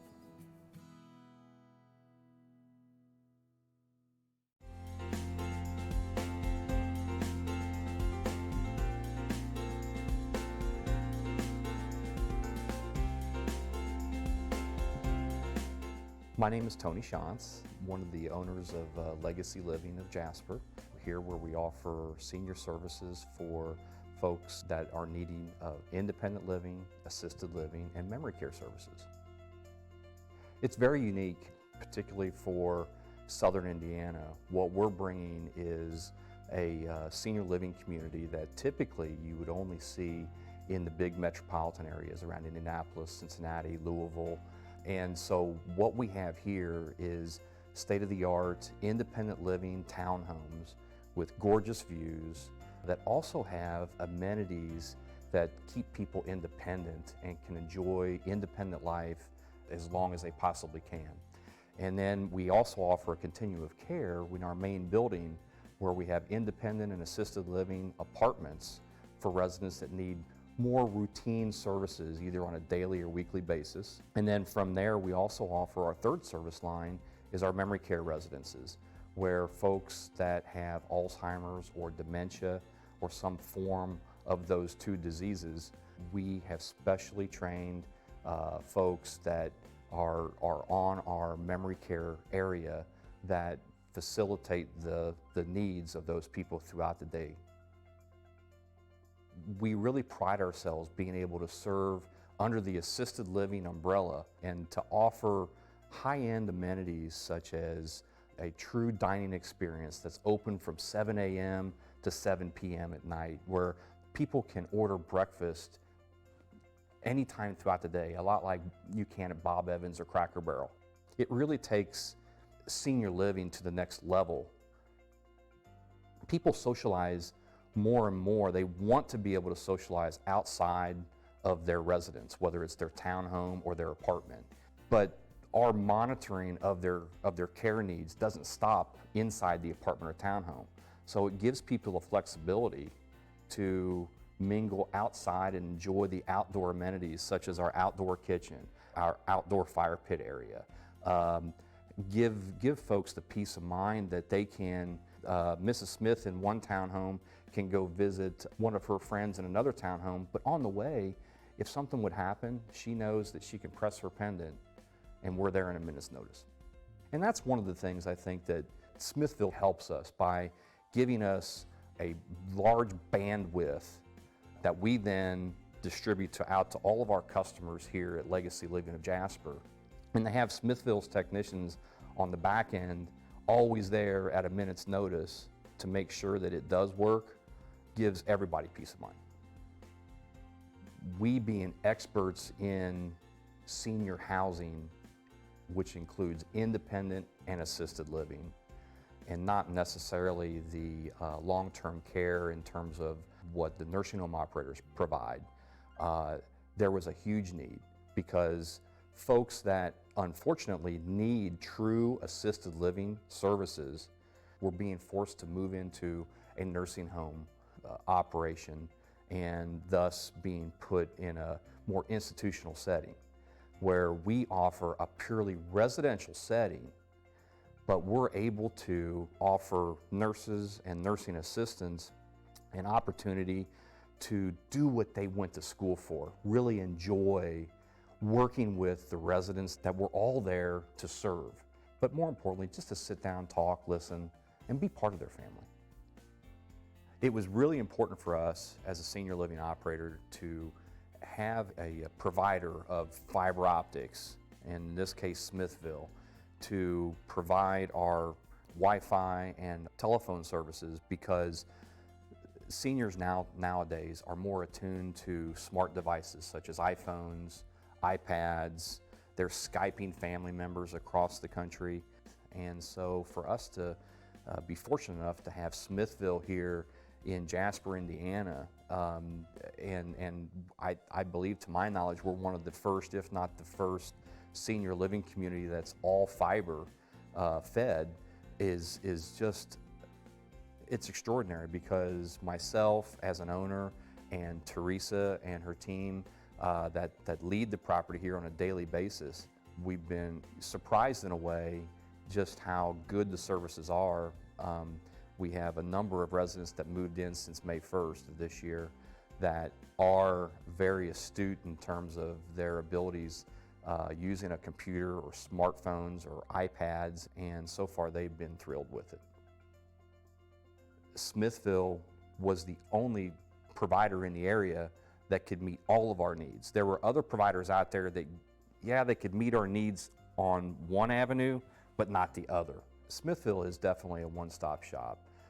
It allows us to provide high-quality bandwidth for our residents that want to access the internet, and then it also gives them high-quality telephone services, both locally, domestically, within the United States, and internationally. We can port their phone number into Smithville's system, which allows them to not have to send out notifications to family and friends saying that their telephone number has changed. You know, that's just something that Smithville lends to us inadvertently that makes us look really good in front of our residents and family members. If we didn't have Smithville Fiber, we would most likely have one provider for telephone service, one provider for Wi-Fi service, and the customer service just wouldn't be there. My message to other providers in the area, or other businesses in general, by having Smithville is going to reduce your cost as an operator, but also increase your customer service to your own customers. If folks in the community have a loved one or someone that they know that may need or may want to inquire about senior living, whether it be independent, assisted living, or memory care services here at Jasper or the surrounding area, you can call our phone number at 812-559-0200, ask for Teresa, our executive director, or Kylie, our leasing director. One of those two ladies will take care of their needs and schedule a time and a tour of the campus and answer any questions that they may have.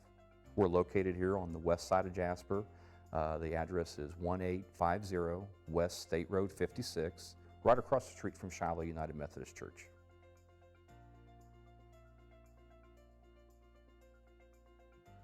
As we welcome you back to Edgewood High School here in Ellettsville, Indiana, the Edgewood Mustang Marching Band, under the direction of Mr. Aaron Wells, 2018 state champions, performing here at halftime as South Putnam leads Edgewood 21-20. The Marching Mustangs will give a free performance tomorrow night at 6:30 here as part of the homecoming weekend festivities. Always a great job that the bands do. You know, they put in just as much, if not more hours than a lot of the student athletes in high school. Yeah, when you're in the high school band, it's not an activity, as more of a lifestyle. At least from when I went For where I went to school, everyone had, in my high school, they had 7 classes. Band literally had 8 classes. They had to come in extra early and before school even started, go in there. Now, that changes from school to school, obviously, but the fact that you have an activity that requires that much dedication where you have to basically every single day come an hour early, spend an hour more at school than anybody else, really shows the dedication that is required to be part of the marching band as a whole. There'd be a lot of times where I'd be leaving the school after a game at 9 o'clock, sometimes 8:30, 9 o'clock, and the band would still be out practicing. I mean, they used to do, I know, I had some friends in band, and they used to do the 12-hour camps, it's 9 a.m. to 9 p.m. during the summer. So, great dedication, and these Edgewood kids won the state band championship a year ago. They're looking for a repeat performance, and I know it's exciting time here for Edgewood. Our great shots by our camera crew tonight. Great job with Noah Barajas, Sam Malloy down on the field in the deer noon, Jeremy Nutter in the upstairs, Rob Ramsey, Nate Alarcon, and Annette Bruner in the truck, and you and I up here doing commentary. We thank them for everything that they do, bringing you the sights and sounds of high school football on Friday nights, and of course high school basketball coming up soon here in November with girls basketball and then boys basketball soon to follow. So it will be a great time as the Edgewood band is still doing their performance here at halftime. Great job again by these young men and women as both teams are, looks like Edgewood warming up toward the end zone. South Putnam making their way back to the field as you see the Edgewood Mustangs warming up. It's been a back and forth game so far, Quinn. I mean, Riley Stone coming into tonight, 918 yards passing on the season. He is now over the 1,000-yard mark with 89 yards in that first half. And a very impressive half by him in not only passing, but in the way he led the team. There were a couple of different times where he really showed his leadership and his football IQ. None bigger than on a key 4th down where he dived, where immediately as soon as the ball goes, a lot of people like to go over the top. He went low, and I think that was a very smart play, especially because Edgewood had been coming over the top the last couple of times to stop them. As the Edgewood Mustangs marching band done with their performance, getting a big ovation from this Mustang Corral crowd, as they will, of course, they usually have a band competition every week, but due to the Monroe County Fall Festival being this week, they are always off on Fall Festival weekend. So no competition for them tomorrow. They will have their performance here to the fans tomorrow night, and then it's back to work next week for the Marching Mustang band members. So as they clear the field, of course, Edgewood in that first half, Quinn, 2 touchdown runs by Skylar Curtis. Levi Bayvers gets his first career touchdown, our first rushing touchdown of the season. But then Andre Atkins misses a crucial extra point with 3:04 left to go before half. And like I said, they can make up. It's not a huge deal because they can make it up with a 2-point conversion, but if they're unable to get that, then you'll end up in a situation where things are starting to snowball out of control, and then it becomes a multi-possession game instead of just a single possession game. As you see the Mustangs warming up here the rest of the schedule for Edgewood doesn't get easier. Next week at Indian Creek, and Indian Creek leads the series all time with Edgewood 3-2, and Indian Creek's dominated the last three meetings, 56-13 in 2016, 56-21 in 2017, and 30-15 last year. Both teams are 2-0 in the division, so next week it is a crucial division game for Edgewood and Indian Creek, because the winner gets the upper hand on that division. Yeah, absolutely. You could almost, just looking at that division, you could almost say that that is for the division title right there. Technically it isn't, because there are still ways for others to share it with them, but there's going to be a lot riding on that game. And then you have October the 4th at Brown County here. October the 11th at Bloomington South will be the first time the Mustangs have played Bloomington South since 1992. South is 9-1 all time against Edgewood. Edgewood won the '84 season opener 14-12. And then the WIC crossover at home is October the 18th. Yeah, schedule is definitely going to be challenging throughout the rest of the season. That South game, though, is definitely one that you want to circle, though, because I don't want to say that South is vulnerable, but we did just have North beat them for the first time in 8 years. Yes, last week North beat South 38-27, first time since 2013. 8-game losing skid is snapped. South, it leads that series 43-14. Reese Lozano, 17 for 28, 1 interception, 237 yards, 2 TDs, 11 for 78, rushing the ball and 2 touchdowns. Aaron Steinfeld, though, 8 receptions, 134 yards. And, oh, by the way, he threw 1 pass and completed it to Cade Loftman for 56 yards and a touchdown. Yeah, huge props to North being able to get that win over their rivals on the south side of Bloomington. It has definitely been a spectacular year for the Cougars, and we will be lucky to get 2 more games with them, and then also we'll have 1 more game here at Edgewood. So a lot of good football left to go. A lot of good football left to go as we get ready for the second half. This is very important right here. I would not be surprised that if South Putnam is able to get a touchdown on this opening drive, as if to rub in that extra point miss, go for the 2-point conversion and make it a 9-point game. And here goes South Putnam to start the second half, and that is a run for the Eagles, and they will get good field position. Well, we have a minute. We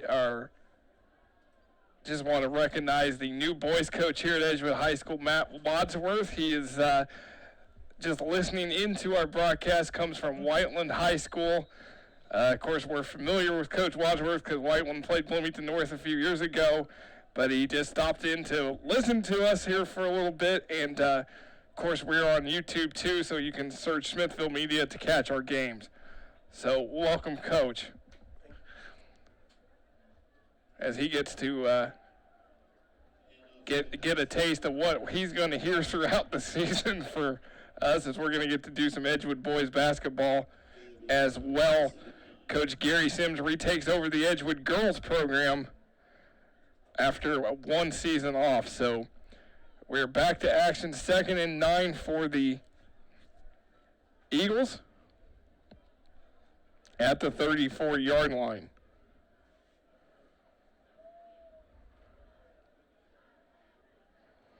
Here's Stone. He's going to fire it over the middle. It's picked off by Edgewood. What a play down near the 20-yard line. And that is number 26 for the Mustangs with the interception, Tristan Bland. That is a very high-level linebacker play.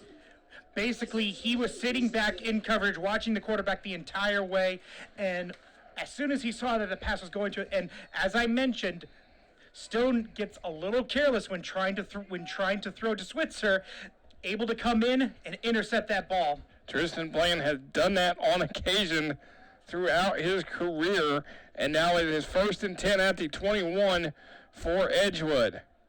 South Putnam going to bring the blitz. Schaefer goes in motion. It is Curtis. Curtis to the 10, to the 5. Touchdown, Skylar Curtis, 3rd of the night. Edgewood leads. Do you think that Coach Rosenberg had quite an inspiring speech at halftime to get them going? I would think Coach hey, it is also Coach Rosenberg's birthday, Yeah. so you know he does not want to lose on his 38th birthday. That is for sure. And Skylar Curtis leads the charge, 3rd touchdown of the night. That's his 10th of the season. Big time for Skylar Curtis. A season ago, of course, he was, I think when LaVon Bellamy was here, he made Skylar Curtis better. Now, you've seen Skylar Curtis take it to another level this season. Absolutely. As I said, he was more of a complimentary piece, but you could tell even then that there was some star potential in him. Curtis, the 2-point conversion. It is caught. It is caught for Edgewood. It looks like it's Blake Love, number 20, as 2-point extra point. Curtis Curtis and Shane Wickens. looks like they're saying Shane Wickens. I couldn't really tell. It's always hard to see the numbers up here, but it is 28-21 now. Edgewood in the lead. It's a big time. Absolutely big. That is a big. I'm just gonna say a punch in the jaw for South Putnam. Having that lead, having a chance to, like I said, maybe even make this a 2-possession game. Immediately getting careless, throwing it right open to Terry Bland, and Skylar Curtis doing what he does best, as you say, getting his 3rd rushing touchdown of the season. And now Edgewood has the lead again. And this is, I believe, the 3rd lead change of this game. Yeah, it's been a back and forth game between both teams. And of course, Edgewood trailed at halftime, and that's the first time Edgewood's trailed at halftime all year. They were tied 7 apiece with Monrovia and led the other 3 games. And then there's a huge stick for Edgewood's number 36, Landon Bell, 5'8", 155-pound junior. This team is extremely pumped up out of halftime. As is always the case during a homecoming game, when you have those homecoming festivities, it goes one of 2 ways. Either one, the added time makes you anxious and then you start playing sloppy, or 2, it gets you motivated, and especially when you're down, lights a fire under you, and it's lit a fire under Edgewood. There's Stone rolling out. It is complete. Looks like it is to Workman, number 2. Leighton Workman, the senior 6 foot, 185-pound senior for South Putnam. Workman, a very key defender, but also a nice receiver on this team. That is, I believe, his 5th catch of the season. South Put has multiple options in that wide receiving core. 4 wideouts, 1 in the back. Stone's going to roll. That is complete. And Gregory misses a few defenders and gets past midfield down to the Edgewood 45.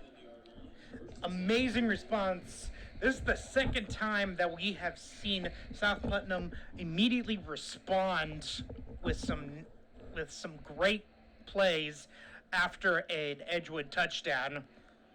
Ball at the 47-yard line, approaching the 10.5-minute mark. Again, game was delayed over 50 minutes due to weather, but it has been A good night. Stone going to go deep. Take a shot. That's Switzer incomplete. And he had him. It went right through Switzer's arms. He had him wide open. Would have not gotten a touchdown because he would have fallen, because he was going to fall down at about the 7-yard line. But a huge missed opportunity. And that is South Putnam's basic philosophy. If I can throw it deep, I'm throwing it deep. I'm looking at South Putnam's roster. I see 7 seniors. Gregory and Orkman are both seniors, but again, this team is loaded back next year. With Stone a junior, Switzer a junior. And there is Stone trying to get blockers. He's going to just get past the original line of scrimmage and will be brought down for the 3rd down. Yeah, that's the downside to when you roll out all the time, is that if there's no one open and if there's no one open, you're kind of forced to run. And if there's a lot of activity going there, you're kind of forced to improvise. And sometimes, there aren't really good there are situations where improvising just isn't a good idea. So 3rd and 9 at the 46. Now South Putnam's going to call timeout. Smart timeout. Absolutely smart timeout. You had 2 huge chunk yardage plays to start this drive, and then all of a sudden you have the dropped pass at the 7-yard line, and now you face a 3rd and long. This is an important play. You can't lose that momentum. Looking at the South Putnam schedule, they will be at West Vigo next week. Sullivan then at Northview, so they still have a meat of their schedule with that division coming up. And then October the 18th, looks like the crossover game as well. So it's a loaded schedule left for South Putnam here. Again, trying to do something they have never done, and that is win here in Ellettsville. They have only beaten Edgewood 1 time in the series history. That was 2016, a 45-13 win. South Putnam located at the corner of US 40 and US 231, just south of Greencastle. 3rd and 9 at the 46. Stone now going to take off, but he is going to get taken down near the 50. Amazing job staying home on that defensive line, basically not allowing that QB sneak. It's going to be a 4th and 9 now at the 46.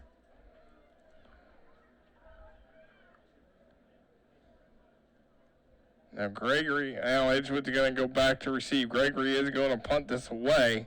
I would not be surprised about a fake punt right here. And he will get it away. And it's going to go out of bounds. A little short on that one. I think that one got out of bounds at like the 25. Looks like they're going to mark it at the 21, I think. No, they'll mark it at the 25. 25. It's always, But now this is a crucial drive for Edgewood. If you can score here, you can. Well, this is crucial for both sides. Absolutely. You can put this game out of reach potentially. So Edgewood's going to go 4 wide receivers. It's going to be Curtis. Now they're going to go 5 wide. Empty backfield. Curtis in the shotgun. He's going to fire it to the sideline. Quick hitter is complete. Looks like Parker Harrington with the reception, number 21. Just a 2-yard gain. That blitz was coming. Actually, they're going to give him a couple more after that.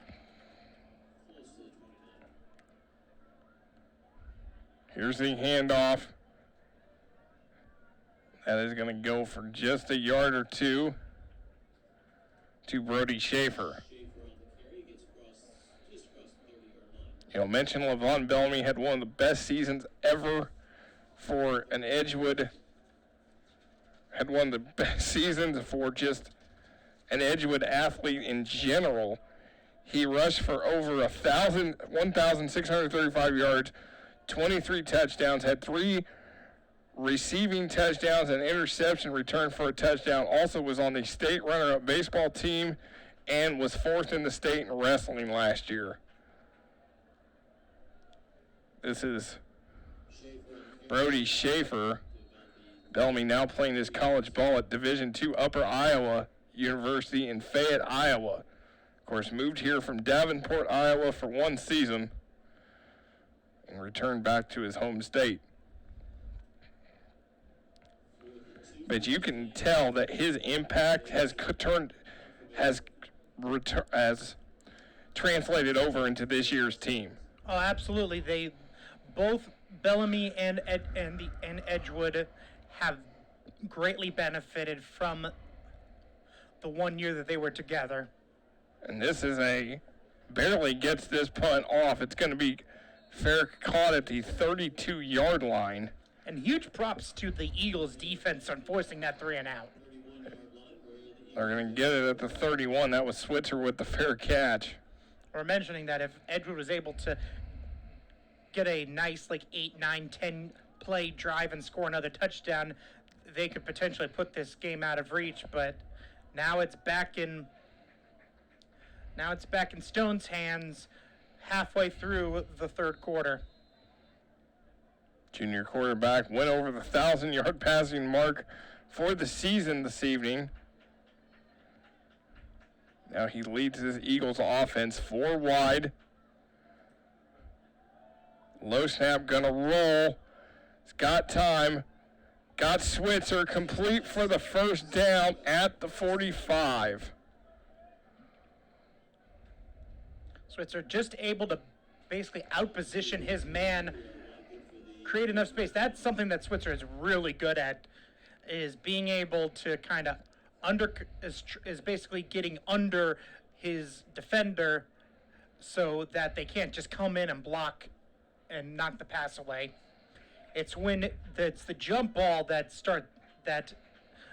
it gets a little more tricky. And this is to good passer. Going to get right to the 50-yard marker and go down. Good passer really has been kind of quiet lately. He's not getting a lot of yardage. As I said in the first half, he is very much he's definitely has a workman's mentality. He knows that he isn't the main focus point, but he does all the dirty work and isn't afraid to do that. He's been very beneficial in getting the necessary bits of yards. And good passer gets the call again. This time it will be a 3rd down for South Putnam.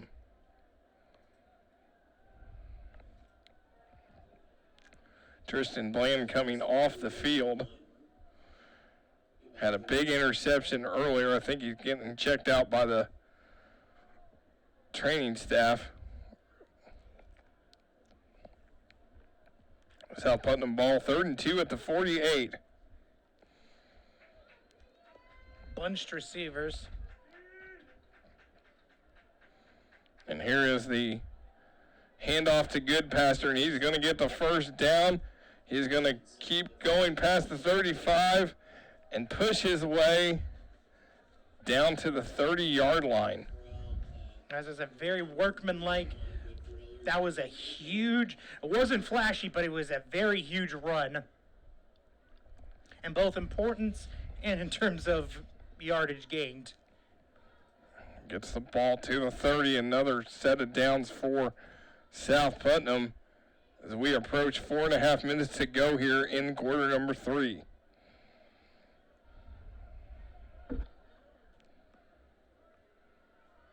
Again, bunched receivers for South Putnam. It's going to be a pitch out, and he's got the edge and taken down. That is good passer number 21 again. So where they went away from him for a little bit, they've gone back to him on this drive.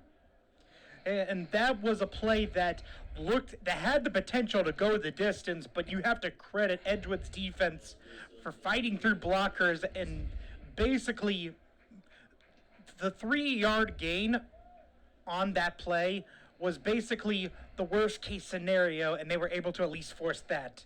Just in the way that was positioned, that was going to gain yards no matter what, with how it was positioned and blocked. But like I said, credit the Edgewood defense for breaking through those blocks. As on 2nd and 8, Stone's going to fire it in and out of the hands of Switzer. That one was a little bit behind him on the back shoulder, so he was kind of trying, so his momentum was taking him forward, and he was trying to catch from behind him. That's an extremely high level of difficulty to try to pull that off. No shame in dropping that pass. That was a very tough thing to try to pull off. And also it was a bullet into Switzer too, so it was very hard. And he's going to come off the field here for a one play. Needs a break. As interesting to see what they'll do here with Switzer on the sideline. This time they go to good passer. He stiff arms past the 25. But it's going to bring up a 4th down for South Putnam. One that I think that they're going to go for, very obviously. I think they needed to take Switzer off there for just a little play as he's now back in. They basically were playing they were playing that set as if they were going to go with the 4 downs regardless. So 4 down for South Putnam. Crowd on its feet. Stone's going to roll. He's going to fire it toward the end zone, and it is a touchdown for South Putnam, and it's Switzer, number 3, with the reception. Yep, excellent job. Corner post route, able to, again, just beat his man. And that's when Stone airs it out, every defense has to hold their breath and hope that he overthrew it. He didn't overthrow it that time. He threw a beautiful rainbow pass to Switzer for the touchdown, and we're an extra point away from tying this game again. Kane Gregory with the extra point. It is up, and it is good, and we are tied at 28 with 2:54 to go in quarter number 3. Now, and again, I want to reiterate how much confidence, even though he's had a couple of drops today, how much confidence Stone has in Switzer, because that was a 4th and 4. He didn't need to go for the end zone right there, but he trusted him on that pass, and it paid off beautifully. Yeah, Switzer delivered, and now we are tied again at 28. And Edgewood, the most points Edgewood has given up this season was 30 against Mitchell, a game we did. And for South Putnam, they gave up 42 in their only loss of the season to North Putnam. So 2 teams that defensively, Edgewood gives up 14 and South Putnam gives up 18. Their defensive averages are going to go up a little bit after this game. And no surprise, because as you said, both of these teams averaged near 30 points a game scoring, so this game was was kind of destined to be a shootout. We're definitely been in for a treat, and in 2 weeks from tonight, we will be over at Bloomington North, and it will be Indianapolis Roncalli at Bloomington North. Roncalli on a down year this year, 0-4 coming into tonight's game against Indianapolis-Scecina, as here's a big run back, and that is Brody Schaefer out past the 40 near the 45.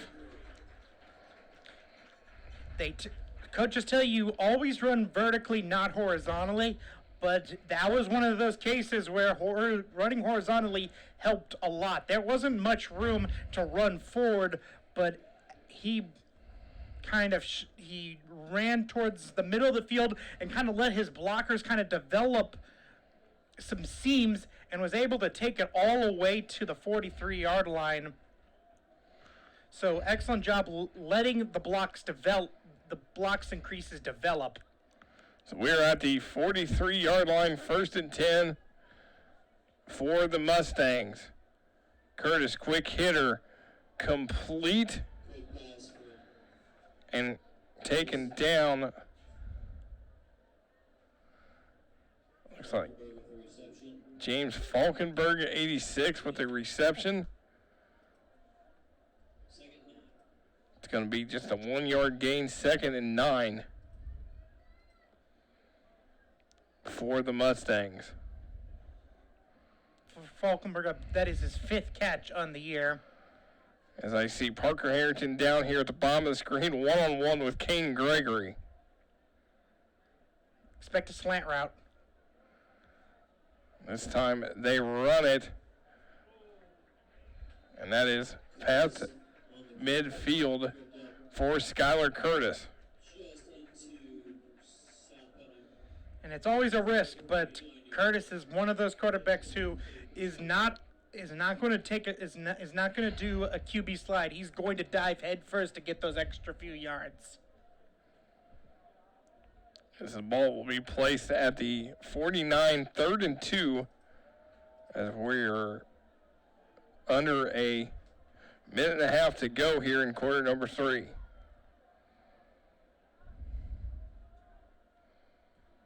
Curtis is going to keep it himself, and he's going to get the first down past the 45-yard line. Great sell to Schaefer on that play. Had me fooled for a second. And then I looked back and Curtis already had the first down. So under a minute to go, ball at the 44 for Edgewood in South Putnam territory.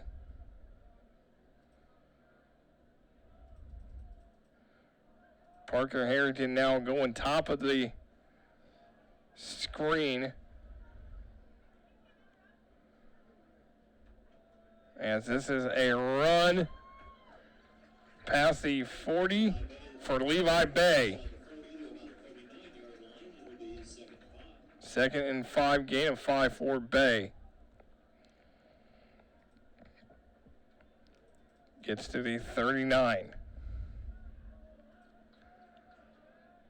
I don't look for Edgewood to run a play here. I think they're going to take this into the 4th quarter. Clock is ticking down, and they are going to just go to the sidelines.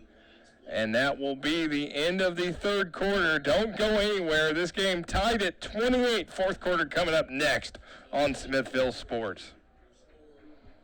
Life's busy and you can't be everywhere at once. Or can you? Smithville Security is proud to offer the brand new Honeywell Lyric controller.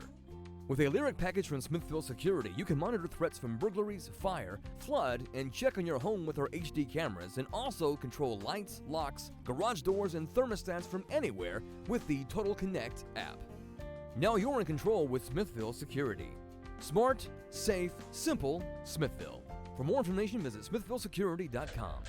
As we welcome you back to the Mustang Corral, the Edgewood Mustangs and South Putnam Eagles tied here at 28 as we begin the 4th quarter of action here again on homecoming night, alumni night for Edgewood Football, and the 38th birthday for head coach Brian Rosenberg, hoping that the Mustangs give him a big birthday present and Edgewood can go 5-0 for the first time since 1984. As glad you could join us for Edgewood Mustang football alongside Quinn Saturday. I'm Nick Jenkins, and Quinn, this one going to go down to the wire. It's been just as advertised. We just had to wait a little bit longer than expected with the 50-minute delay at the beginning, but it's been well worth the wait as it has been literally the definition of a back-and-forth game. So we start the fourth quarter, 2nd and 5. Edgewood at the South Putnam 39. Curtis going to hand it off. Getting to the edge. This is a good run for Brody Schaefer. Eludes a tackler. Schaefer down near the goal line. He's going to fall just short. Amazing job. Schaefer is really good at making play with his footwork. He's amazing at it, especially in making players miss. That juke move to get the corner and almost score the touchdown was exceptional. And as I said at the top of this broadcast, it may come down to just who has the ball last. Ball is at the 1-yard line. Skylar Curtis already 3 rushing touchdowns on the evening. And he's going to just take it in himself, and it looks like... I think he slipped a little too soon. But they're going to signal touchdown as Edgewood scores again, and that's the 4th touchdown tonight for Skylar Curtis. It looked like he just got in there. Thought maybe he had fallen on his hip first before he had got in there, but it was again one of those situations where you're so close to going that literally all you have to do is move the ball 6 inches. It's also possible that not where he landed, that he didn't get it on where he landed, but he was able to overextend it earlier before falling down. Extra point is up. And it is good, and Edgewood up 35-28. But how about Skylar Curtis? He just continues to add 11 rushing touchdowns now on the season. It's been an absolute special year for Skylar Curtis. 4 rushing touchdowns, I believe, is tied for the 2nd most by an Edgewood player in football, in a game in football history, I want to say. Yeah, there's several guys that have 4, and there's 2 guys that have 5, and that is the most in the Edgewood football history. 5 by Josh Collier in 2008 against Corden Central, and Rod Ogan in 1982 against Cloverdale. And Skylar Curtis has done it twice now against Mitchell and against South Putnam, but LaVon Bellamy did it against Brown County last year. Gabe Kuntz had 4 against Brown County in 2014. Robert Boltinghouse, the all-time rushing leader here at Edgewood, did it 3 times. Josh Collier did it twice. Brian Dale Santos and Kyle Williams. So all guys that did it quite a bit. Now there's a flag. And I think there might have been a face mask on that missed tackle.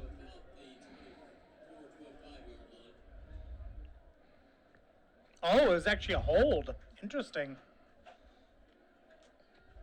So that's going to be a hold on South Putnam. It's going to push them back.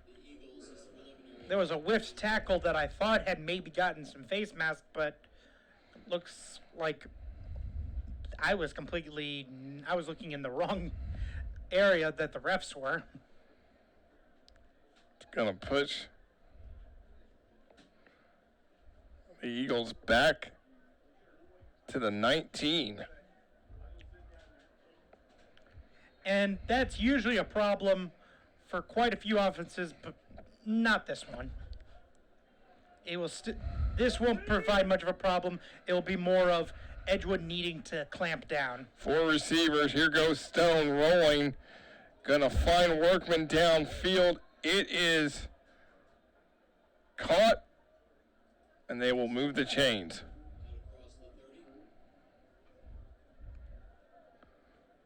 So one of the senior leaders on this team, along with Kane Gregory, is Workman for South Putt. Ball is now at the 32.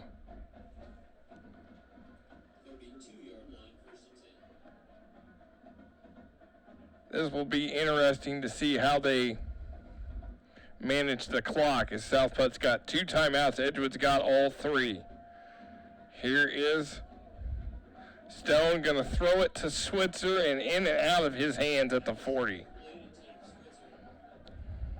That was an excellent job of using what Stone did there. Is even though it ended in an incomplete pass, that was still a very positive play, because there were at least 2 different instances where he could have been sacked, but he was able to help out his offensive line by basically moving into the pocket and basically forcing the defenders into the offensive lineman, making the offensive lineman's job a little bit easier in terms of blocking. Again, unfortunately, the play did end in an incomplete pass, but it could have been worse. 2nd and 10 at the 32. Stone's going to take off. He's just trying to get to the sideline and get out of bounds, and he does.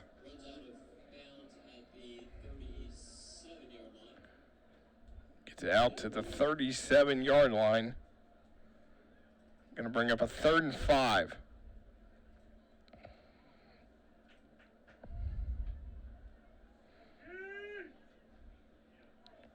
So big play coming up for South Putnam. Trying to do something they've never done before, and that's win in Ellettsville. They've only beaten Edgewood one time. That came 3 years ago. Here is Stone. Gonna get pressure, gonna throw it. It is complete. And to guess who? That would be Hayden Switzer, number 3, and he moves the chains. Whenever it's an important down, make sure you're covering Switzer, which is a very hard thing to do, as the Edgewood defense has found out time and time again. Ball is now at the 46-yard line, and South Putnam on the move. Just under 10 and a half to go and down by a touchdown. Stone. He's got all sorts of time. He's going to take a shot. And this time, and there's a flag. That was intended for Xavier Langley, and a flag on the play as the coverage was Trenton Todd, number 7. It was almost a necessary evil, because that was a wide open play. Got a little too aggressive on that coverage.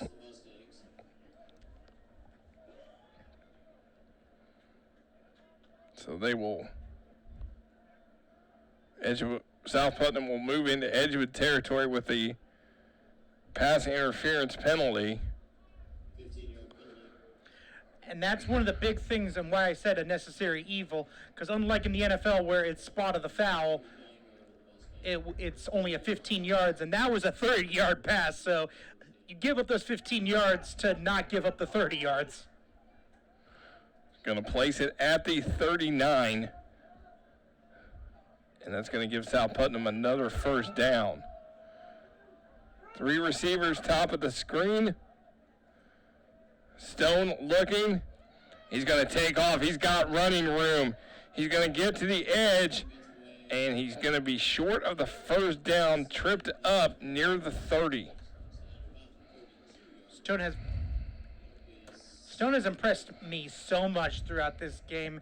As you can definitely see, he isn't quite the dual threat that Skylar Curtis is, but he is agile and mobile enough that he can be a threat, that he can be a dual threat. Maybe not as explosive as Curtis, but he's still very dangerous. Oh, he gets the job done when he has to, but that time it's a bad snap. Edgewood picks it up and gets it past midfield. What a move. What a unfortunate break for South Putnam and Riley Stone. Yeah, that was absolutely huge. The miscommunication on that is, I honestly don't know what to say. I honestly have no idea what to say. It was such a promising drive, too. And they're going to actually move it back to the 48 of Edgewood. So Edgewood gets it 1st and 10 at their own 48.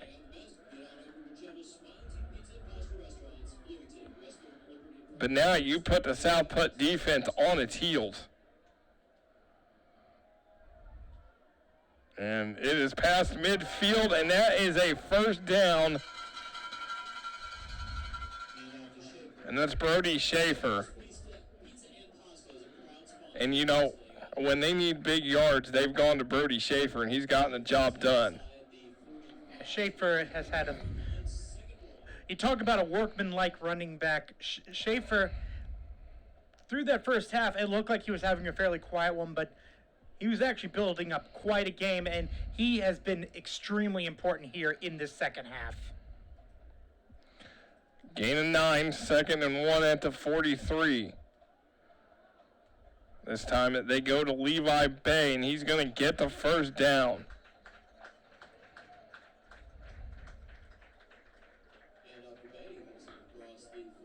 Levi Bay got his first touchdown of the season earlier. And it's worth mentioning that because of that 53-minute delay, that we are playing at past 10 o'clock, past when these players usually are playing, so fatigue probably is setting in at this point. They had to wait around a little bit longer tonight. They're still amped up. There's Skylar Curtis to the 35 and slips up down to the 30-yard line. Looks like he decided to use the quarterback slide instead of taking any unnecessary damage.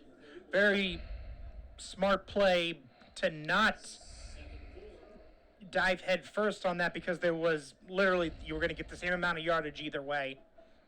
Best not, risk hitting your head. 2nd and 4 at the 31, approaching 7.5 to go. Glad you could join us for another exciting night of Edgewood Mustang football. Curtis gonna take off. Got a lot of blockers. He gets the first down near the 20-yard line. Curtis, well over 100 yards at this point. Might be closing in on 150 at this point, honestly. Yeah, he's had a tremendous game this evening. As, again, 4 rushing touchdowns tonight. Takes him to 11 on the season.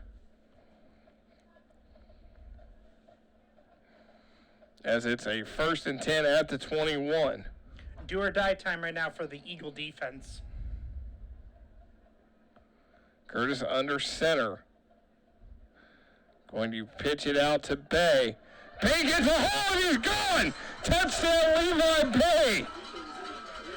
Bay's like, after that first touchdown, he's like, hey, this is a pretty good feeling. Let me go ahead and do it again. As Levi Bay, his 2nd rushing touchdown of the evening. And I think this one is now in the bag for Edgewood with a 2-touchdown lead.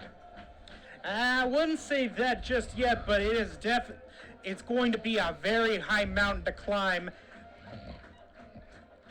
Stone and the Eagles offense will have to be nearly perfect to try to pull this off. That one is up, and it is good, and it is now 42-28 for the mighty Mustangs. This is where your DNA as a passing team comes into play right now. If you're South Putnam, 6:41. We're used to us saying, "Oh, 2-touchdown game, that it's over at this point. You can't score 2 touchdowns." We usually have Edgewood's opponents be running teams. This is a passing team. You can get the ball down the field on a 5 or 6 play drive in just 2 minutes. In all honesty, you have 2 timeouts as well. This game isn't over yet, but as I mentioned, you have to be perfect at this point. Edgewood might go 3 and out on 1 drive, but they're not going to on 2 drives. So you have almost 0 margin for error. Mustangs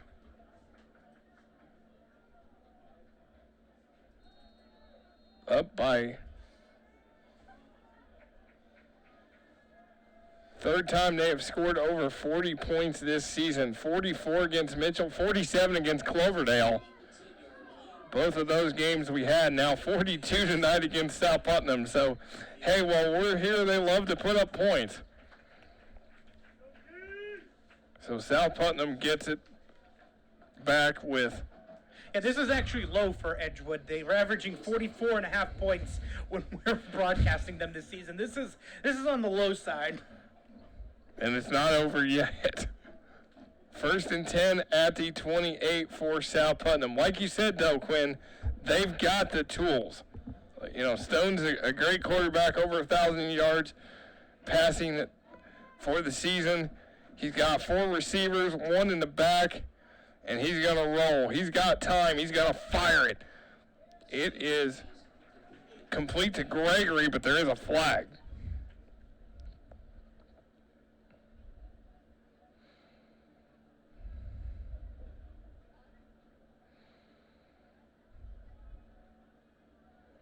They place the ball at the 28. Looks like they picked up the flag. And it actually, yeah, it looks like they picked up the flag, and the yardage barely any at all. So 2nd and 10, under 6.5 to go.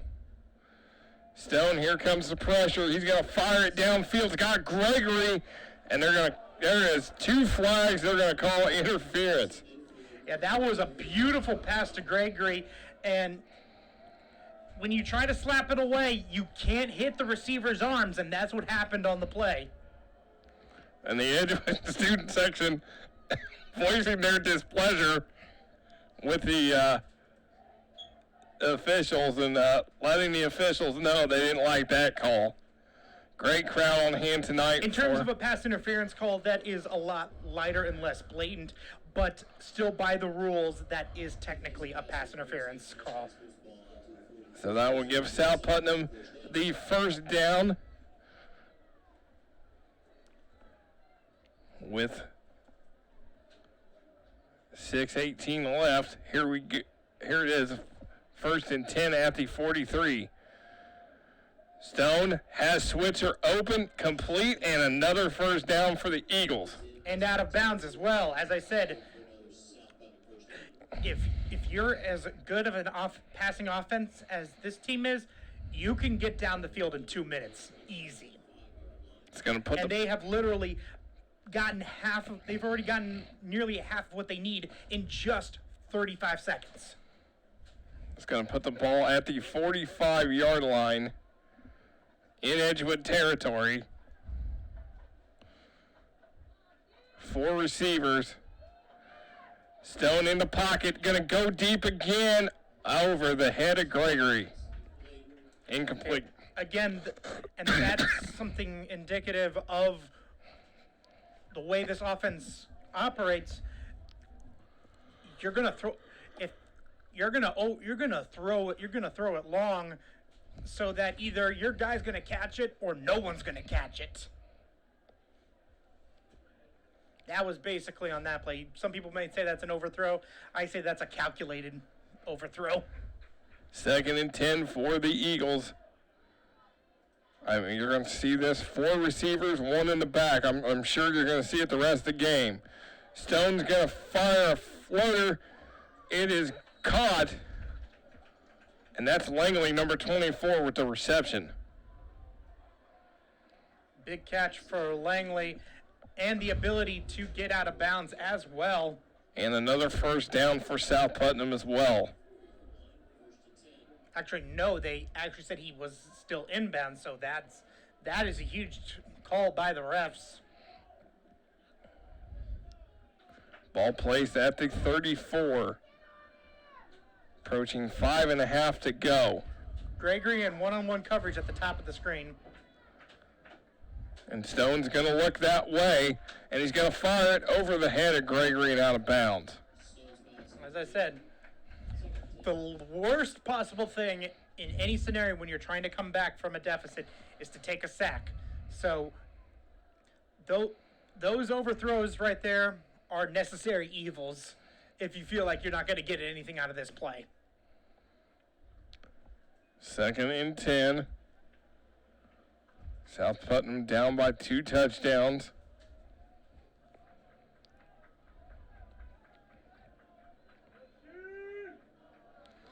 Three receivers at the top, one at the bottom. Stone, pressure, and he's going to go down at the 45. Huge sack. The blitz came, and the offensive line just, and that's why you see so many times where Stone would be on the bootleg. That time he didn't, and that was a time where it really cost them because of that. He didn't have any time to throw it away. Basically had to tuck and pray not to get stripped. 3rd and 18. Same setup. Stone, pressure again, he gets it off. Got Switzer in and out of the hands, no flag, incomplete, 4th down. That was amazing coverage against Switzer. He almost had it too, but perfectly defended. Able to just get disrupted just enough that it kind of ricocheted off of his hands. And now we have a huge 4th down. What could be the ball game at this point. 4th and 18 at the 42. 4:39 left. South Putnam down by 2. Scores. Going to take a shot. It is overthrown. And that will be Edgewood ball. Turnover on downs. That was a straight play call for a straight 9 route, but Gregory was jammed right at the line of scrimmage, and so there was nobody there in the general vicinity. That's the danger of trying to time passes like that, is that if even the slightest thing goes wrong, you end up in a situation where you're basically just throwing it away. Edgewood takes over. Now this is just a run for Levi Bay. And at this point, you look for Edgewood to just keep it on the ground and keep that clock running. South Putnam does have 2 timeouts remaining. Edgewood has all 3. Yeah, and you'll need to be very specific about that. They're going to let it run here, and then if they can get a stop here, they'll probably use their 2nd timeout. Ball at the 43, just a gain of 1. As you always see Harrison Pittsford break the huddle early to get to the ball. Play clock at 12.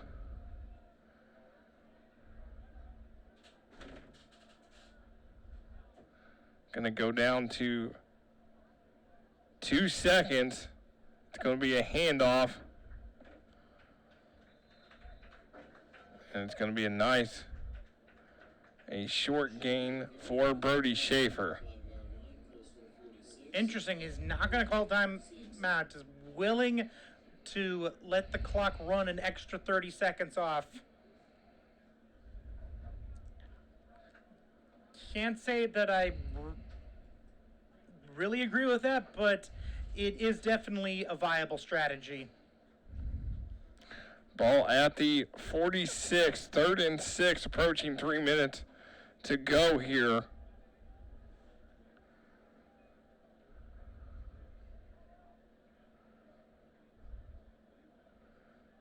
It's going to be Skylar Curtis. He's got the 1st down. Now he just slides to the 40. Great recognition of the situation, knowing that he just needs the 1st down and nothing more. You can definitely bet that the idea of him going for 5 touchdowns went through his mind, but he's like, nope, the smart thing right here to do is just sit down, keep running the clock. Now you're approaching 2.5 minutes to go South Putnam still has 2 timeouts, but they are trusting their defense, not calling timeout. It's going to go to Levi Bay. He's going to try to get to the outside. He's going to get forward, and he's going to go down near the 30. Not close it, not going to get the first down. But it's going to be a short yardage situation for Edgewood.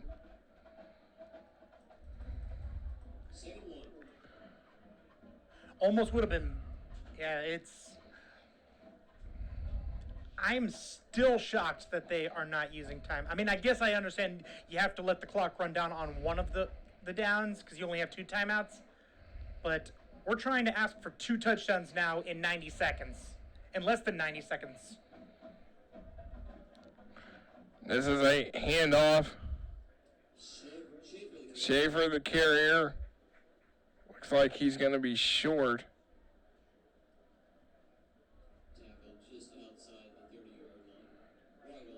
It's going to be a 3rd and 1. Clock still running. Approaching a minute to go. Play clock at 20. So this could go down to at least 40 seconds. There's Skylar Curtis, and he gets the first down and just slides to the 25. And that's the ball game. And that's going to be it. Edgewood is going to go to 5-0 for the first time since 1984. They went 6-0 that year. They also went 6-0 to start the season in 1974. So Coach Rosenberg is going to get a big something that his mentor never did in Coach Bland. Absolutely. Coach Bland never had that, and they're going to take a knee, and Edgewood is going to win 42-28, and it's going to be a nice birthday present for Coach Rosenberg. Everybody refers to him as Rosie. As this one is over, we look at the highlights, and there's the interception by Tristan Bland. Bland, the son of former Coach Jerry Bland, as Skylar Curtis going to the house. 4 touchdowns on the night for number 8. Riley Stone, this kid, over 1,000 yards passing. A great pass to Hayden Switzer for the touchdown. And then here is Brody Schaefer. Nice juke move down inside the 1-yard line. And then Skylar Curtis just takes it in for the touchdown. And then a big play as bad snap for South Putnam, and Edgewood recovers and puts this game out of reach, as there is Levi Bay, 2 touchdowns on the night, as Edgewood wins 42-28. For all the hardworking women and men behind the scenes, for my partner Quinn Saturday, I am Nick Jenkins, and we thank you for watching. Good night from Ellettsville.